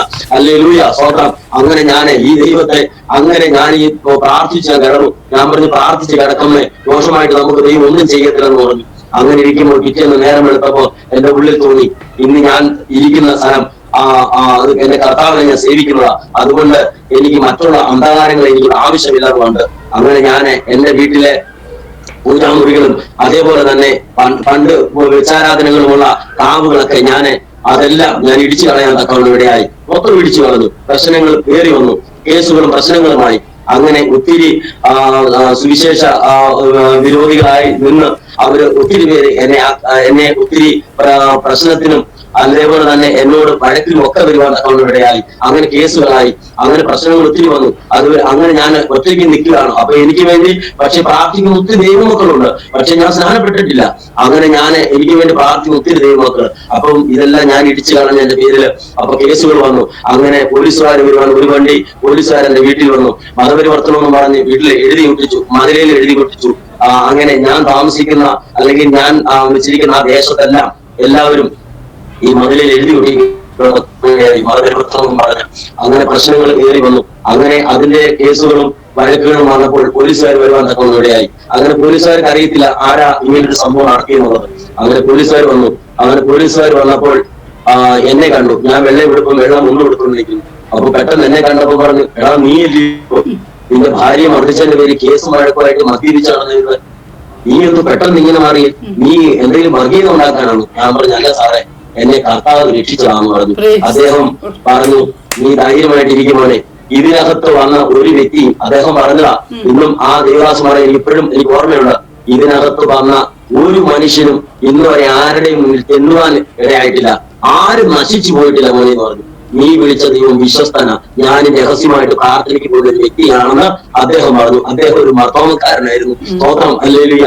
അദ്ദേഹവും ഈ കൂട്ടായ്മയെ സംബന്ധിക്കുന്ന ആളാണ്. അദ്ദേഹം വലിയ കാര്യമായിരുന്നു. അങ്ങനെ ഞാൻ എനിക്ക് വേണ്ടി പ്രാർത്ഥിക്കുന്ന ദൈവങ്ങളും എന്റെ കർത്താവായ യേശുക്രിസ്തു എന്നെ സ്നേഹിച്ചത് കൊണ്ടും അവന്റെ അമ്മയുടെ ഉദരത്തിൽ ഉരുവാകുന്നതിന് മുന്നേ സ്നേഹിച്ച എന്റെ അപ്പൻ ഹല്ലേലൂയ എന്നെ മരണത്തിന് പോലും വിട്ടുകൊടുക്കാതെ സമൂഹത്തിൽ ഒരു മനുഷ്യനാക്കി എന്നെ മാറ്റിയ കർത്താവ് ഹല്ലേലൂയ സ്തോത്രം ഹല്ലേലൂയ.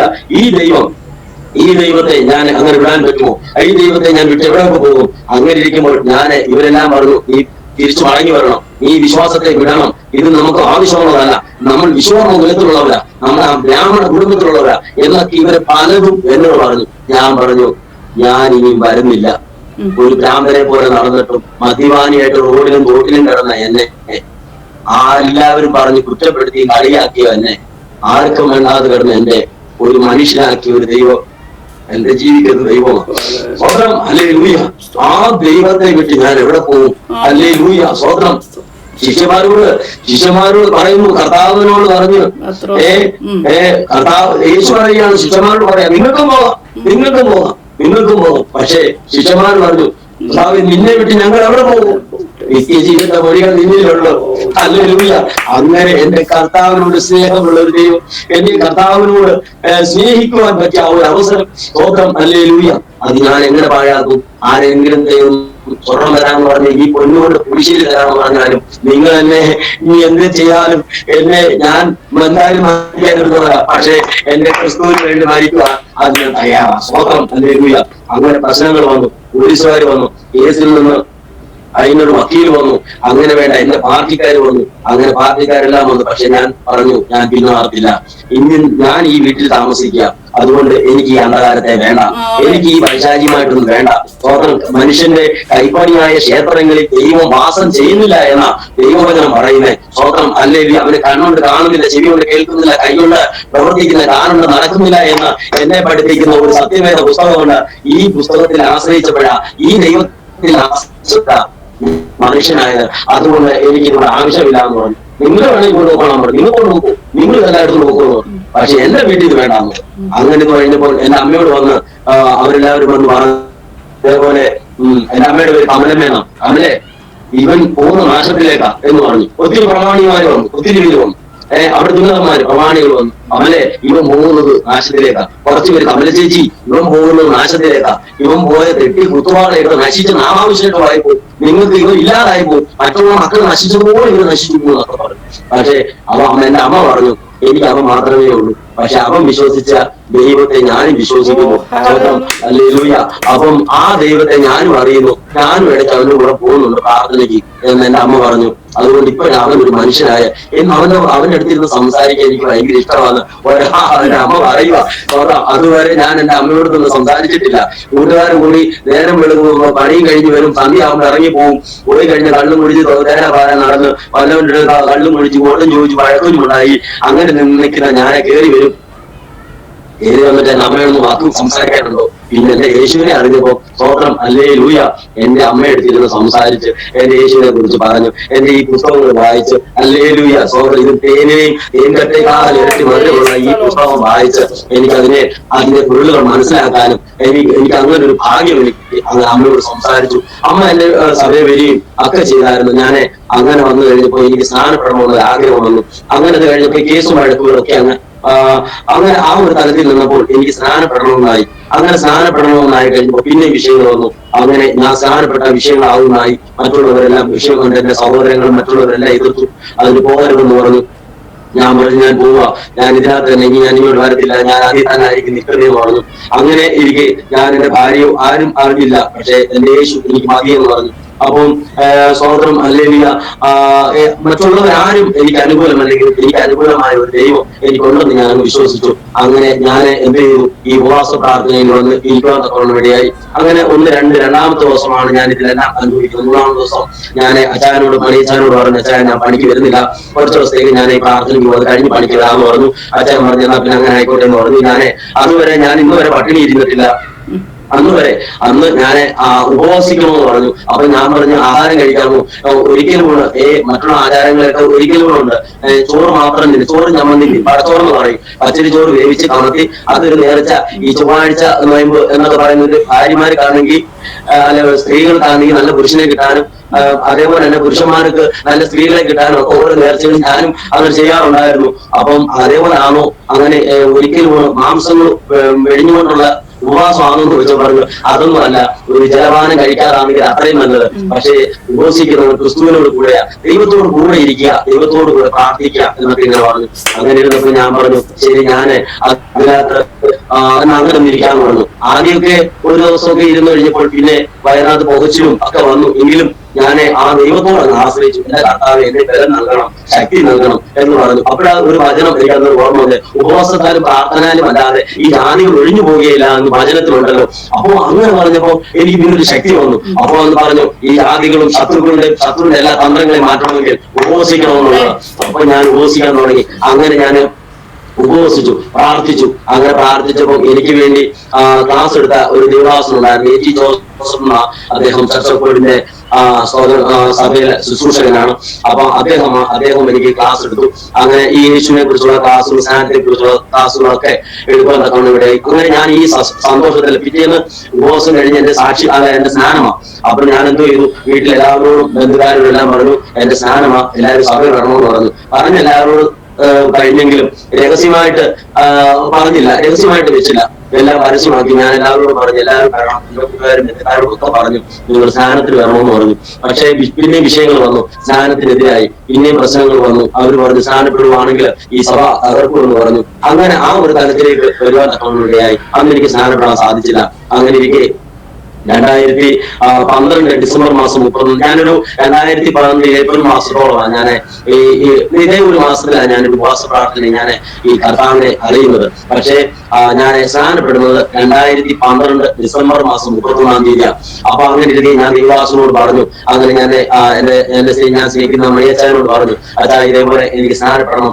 അപ്പൊ അത് എനിക്ക് കേവലം എന്റെ കർത്താവിനോട് ചെയ്യുകയാണ്, എന്റെ ക്രിസ്തുവിനോട് എന്റെ കർത്താവിന്റെ സാക്ഷ്യം വഹിക്കാൻ പോവുക എന്ന് പറഞ്ഞു. അപ്പം എനിക്ക് സ്നാനപ്പെടണമെന്നുള്ള ഭയങ്കര ആഗ്രഹം അങ്ങനെ നിൽക്കുക. അപ്പൊ പറഞ്ഞു തീർച്ചയായിട്ടും വിശ്വസിക്കുന്ന സ്നാനം എടുക്കണമല്ലോ എന്ന് വചനം അടിസ്ഥാനമാണല്ലോ എന്ന് പറഞ്ഞു. അങ്ങനെ അത് കഴിഞ്ഞ് ഞാൻ ഈ ദൈവത്തെ വിശ്വസിക്കുക, അങ്ങനെ ദൈവം കൊണ്ട് വിശ്വസിക്കുകയും ആ ഏറ്റു പറയുന്നതിന് രക്ഷിക്കപ്പെടും എന്ന് പറഞ്ഞാൽ അത് ഈ അപ്പം ദൈവം നീതിക്കാനും ആളുകൾ രക്ഷിക്കാതെ ഏറ്റു പറയുക. അപ്പം ഈ ഏറ്റു പറയുന്നത് സ്നാനപ്പെടണമല്ലോ എന്നുള്ള ആ ഒരു വചന കൽപ്പനയില് ഞാൻ പറഞ്ഞു എനിക്ക് സ്നാനപ്പെടണം. അങ്ങനെ അത് കഴിഞ്ഞപ്പോൾ ഞാൻ പുനലൂര് സെന്ററില് ചർച്ച് സെന്ററിൽ ഞാൻ അവിടെ സ്നാനപ്പെടുന്ന ഇവിടെയായി. അങ്ങനെ 2012 ഡിസംബർ മാസം 31 തീയതിയാണ് ഞാൻ സ്നാനപ്പെടുന്നത്. അങ്ങനെ 2013 31 മാസം ഞാൻ അഭിഷേകം പ്രാപിച്ചു. സ്തോത്രം ഹല്ലേലൂയ. അങ്ങനെ ക്രിസ്തുവിന് വേണ്ടി നിലകൊള്ളുവാനും അപ്പം പലയിടത്ത് പോയി സാക്ഷ്യം പറയുവാനും ഒക്കെ ദൈവം ഭാഗ്യം തന്നു. അങ്ങനെ പ്രാർത്ഥിച്ച് ഞാനങ്ങനെ സ്തോത്രം ദൈവത്തിന് വേണ്ടി നിലകൊള്ളുകയും പ്രാർത്ഥിക്കുകയും ഒക്കെയായി വിഷയങ്ങളൊക്കെ ഒരു തലത്തിൽ വരികയൊക്കെ ചെയ്തെങ്കിൽ പോലും സ്തോത്രം ഹല്ലേലൂയ. പക്ഷെ അതിന്റെയൊക്കെ പ്രതികൂലങ്ങളിൽ സ്തോത്രം കർത്താവ് എന്നെ ആശ്വസിപ്പിക്കുകയും എന്നെ ബലപ്പെടുത്തുകയും ചെയ്തു. അങ്ങനെ ഞാൻ എന്റെ ഭാര്യ എടുത്ത് പോകാൻ തക്കവണ്ണം ഇടയായി. അങ്ങനെ എന്റെ കേസുകൾ എടുത്ത് പോകാൻ ഇടയായി. അപ്പൊ ഞാൻ കേസിനെടുത്തൊക്കെ പോകുമ്പോൾ പോലീസുകാരൊക്കെ എന്നോട് വലിയ സഹകരണത്തോടും വലിയ കാര്യമായിട്ടാണ് എന്നോട് സംസാരിക്കുന്നത്. അപ്പൊ എന്നോട് ഇടയ്ക്കിടയ്ക്ക് ചോദിക്കും നീ ഇപ്പൊ മദ്യപിക്കാറുണ്ടോടെ എന്നൊക്കെ എന്നോട് ചോദിക്കാറുണ്ട്. ഞാൻ പറഞ്ഞ് ഇല്ല സാറേ ഞാൻ അങ്ങനെ ഒന്നുമില്ല എന്ന് പറഞ്ഞ് എനിക്ക് എന്റെ കുടുംബമായിട്ട് ജീവിക്കണം സാറേ എന്ന് പറഞ്ഞു.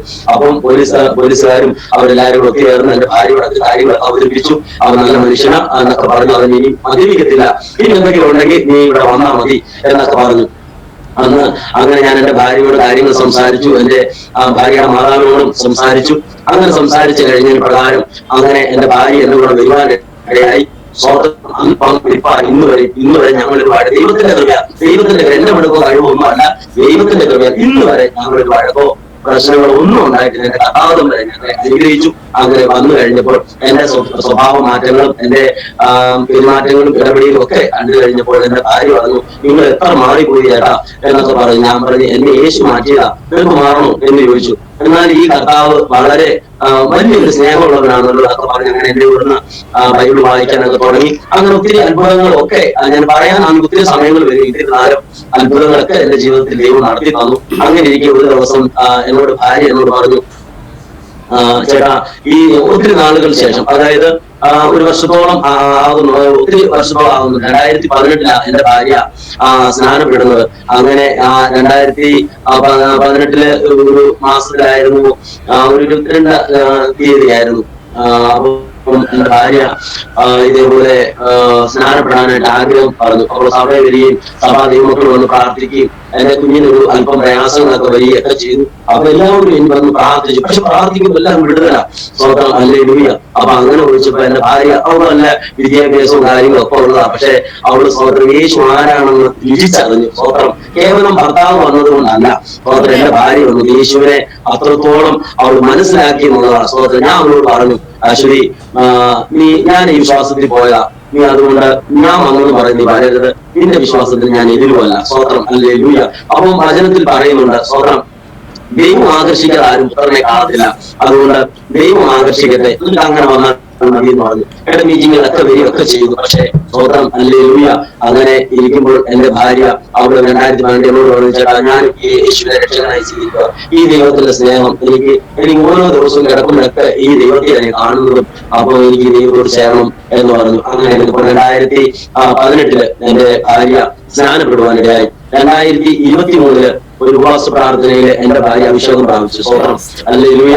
അപ്പോ എന്റെ കുഞ്ഞുങ്ങള് പറഞ്ഞു കൊടുക്കുന്നതും വചനം പറഞ്ഞു കൊടുക്കുന്നതും എന്റെ ഭാര്യ പറഞ്ഞു കൊടുക്കുകയും, അതേപോലെ തന്നെ സഭയിലുള്ളവരുടെ ശിക്ഷണത്തിലും ഒക്കെ, അതായത് സൺഡേ സ്കൂളിലൊക്കെ എന്റെ കുഞ്ഞുങ്ങള് നല്ല അനുഗ്രഹിക്കപ്പെട്ട നിലയില് അവർ വചനം പഠിക്കുന്നു. സ്വതന്ത്രം ഹല്ലേലൂയ.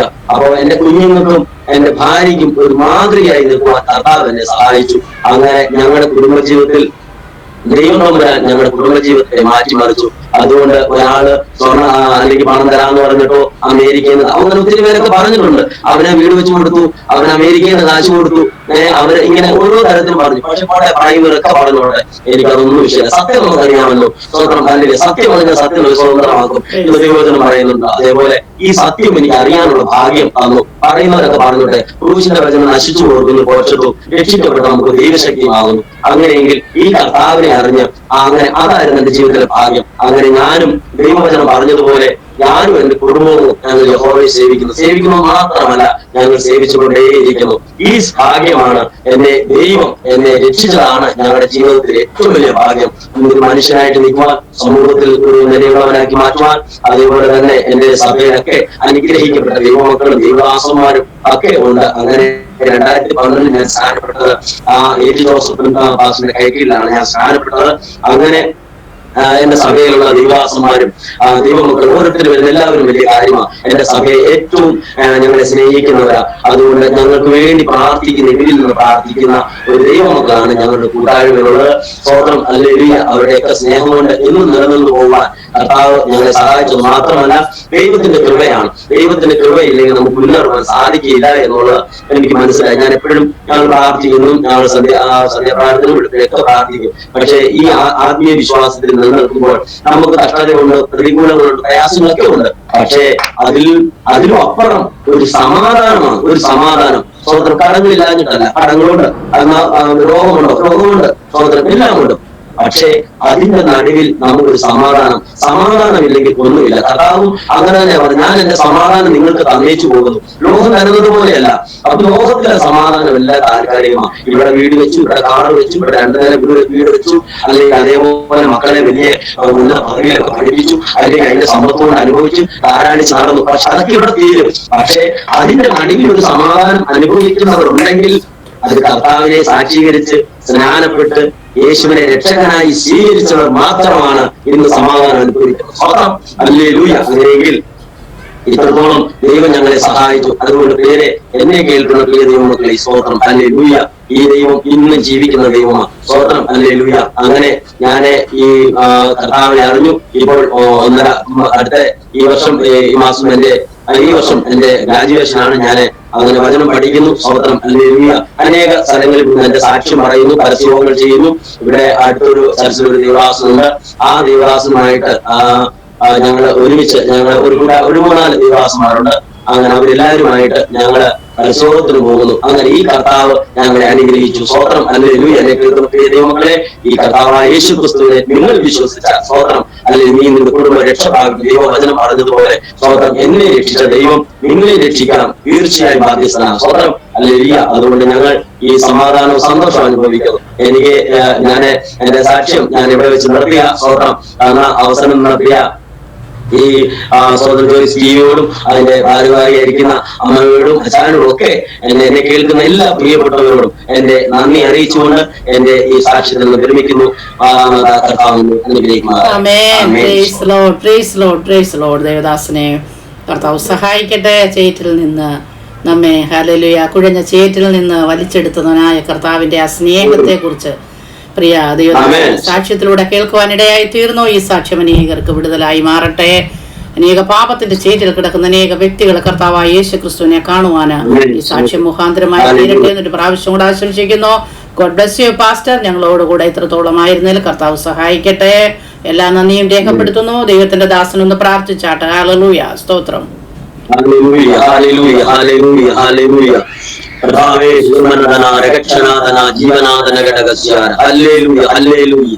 പരിശുദ്ധനായ ഞങ്ങളുടെ ദൈവമേ, സ്വർഗ്ഗം നല്ല പിതാവേ, അനുഗ്രഹിക്കപ്പെട്ട ഈ ഒരു നല്ല സമയത്തിനായി ദൈവത്തിന് സ്തോത്രം ചെയ്യുന്നു. കർത്താവേ ഹല്ലേലൂയ, എന്നെ വിടുവിച്ച കർത്താവേ ആ വിടുതല് കർത്താവെ അതിന്റെ അനുഭവ സാക്ഷ്യമായിട്ട് കർത്താവെ കൂടെ പങ്കുവെക്കുവാൻ കർത്താവിനെ സഹായിച്ചതിനെ ഓർത്ത് ദൈവത്തിന് സ്തോത്രം. ഈ മീഡിയ കർത്താവ് അനുഗ്രഹിക്കണമേ. കർത്താവ് ദൈവകരങ്ങളിൽ ഏൽപ്പിച്ച് പ്രാർത്ഥിക്കുന്നു. കർത്താവെ ഈ സാക്ഷ്യം കേൾക്കുന്നവർക്ക് ഏറ്റവും ഒരു അനുഗ്രഹമായി തീരുവാൻ, അവരുടെ ജീവിതത്തിൽ ഏറ്റവും ഒരു അനുഗ്രഹവും ഒരു വിടുതലുമായി തീരുവാൻ സ്വർഗം സഹായിക്കണമേ. കർത്താവെ ഹല്ലേലൂയ. ദൈവവചനം പറഞ്ഞതുപോലെ ഹൃദയം മുറുകിയവർക്ക് യഹോവ സമീപസ്ഥൻ, മനസ്സുതകനം രക്ഷിക്കുന്നു. ഹല്ലേലൂയ. പാലസുമോമോ ഇടകിട്ടാതെ വിശന്നിരിക്കുമ്പോൾ യഹോവയെ അന്വേഷിക്കുന്നവർക്ക് ഒരു നന്മയ്ക്ക് കുറവില്ല എന്ന് ദൈവം പറഞ്ഞതുപോലെ എന്റെ കർത്താവിന്റെ കരങ്ങളിലേക്ക് അടികൾ സമർപ്പിച്ച് പ്രാർത്ഥിക്കുന്നു പിതാവ്. അപ്പൊ ഈ ചാനലിനെയും അല്ലെങ്കിൽ പ്രവർത്തിക്കുന്ന കർത്താവെ പ്രിയ കുടുംബത്തെയും കർത്താവെ തന്റെ തലമുറകളെയും കർത്താവ് അനുഗ്രഹിക്കണമെന്ന് പ്രാർത്ഥിക്കുന്നു. കർത്താവ് അങ്ങനെ ദാസനുള്ള നിലയിൽ പിതാവിന്റെയും പുത്രന്റെയും പരിശുദ്ധാത്മാവിന്റെ നാമത്തിൽ അടിയൻ അനുഗ്രഹിച്ചു കർത്താവെ ഈ സാക്ഷ്യം കേൾക്കുന്ന എല്ലാ ദൈവങ്ങളെയും കർത്താവ് അനുഗ്രഹിക്കും. അവരുടെ ജീവിതത്തിലുള്ള പ്രയാസങ്ങളെ കഷ്ടതകളെല്ലാം മാറ്റി തമ്പുരാനെ അങ്ങനെ സാക്ഷീകരിക്കുമ്പോൾ കർത്താവെ ഈ പാപം നിറഞ്ഞ ലോകത്തിൽ ജീവിക്കുമ്പോൾ അങ്ങയുടെ കൃപ ഞങ്ങൾക്ക് ആവശ്യമാണ്. അങ്ങയുടെ കൃപ ഞങ്ങൾക്ക് ആവശ്യമാണ്. അങ്ങയുടെ അഭിഷേകം ഞങ്ങൾക്ക് ആവശ്യമാണ്. ദൈവകാര്യങ്ങളിലേക്ക് ഞങ്ങൾ സമർപ്പിക്കുന്നു. ഹല്ലേലൂയ. ദൈവിക സാന്നിധ്യം കൊണ്ട് ദൈവിക സമാധാനം കൊണ്ട് ഞങ്ങളെ തടയ്ക്കണം. അവരുടെ കാര്യങ്ങൾ ഏൽപ്പിച്ച് പ്രാർത്ഥിക്കുന്നു. അനുഗ്രഹത്തോടെ ദൈവം നടത്തുന്നു. ഈ മീഡിയ കർത്താവ് അനുഗ്രഹിക്കും. എല്ലാവരെയും കരുതുന്നു. എളിവിനെ താഴ്ത്തി സമർപ്പിക്കുന്നു. പ്രാർത്ഥന കേട്ടിരിക്കുക. സ്തോത്രം സ്തോത്രം. എന്റെ കുടുംബത്തെ താഴ്ത്തി സമർപ്പിക്കുന്നു. അങ്ങ് പ്രാർത്ഥന കേട്ടിരിക്കുക. സ്തോത്രം സ്തോത്രം സ്തോത്രം. അവരുടെ കരങ്ങളിലേക്ക് സമർപ്പിച്ച് പ്രാർത്ഥിക്കുന്നു. അനുഗ്രഹിക്കണം. യേശു ക്രിസ്തുവിന്റെ വലിയ നാമത്തിൽ കൃപയോട് കേട്ട് ഉത്തരമന്മാരാകണമേ. നല്ല കർത്താവിന്റെ ദാസനെ ദൈവം ബലപ്പെടുത്തട്ടെ. ഓക്കെ, മരണം പര്യന്തം വിശ്വസ്തയോടെ നിൽപ്പാനും കർത്താവ് സഹായിക്കട്ടെ. ആമേൻ. സ്തോത്രം സ്തോത്രം.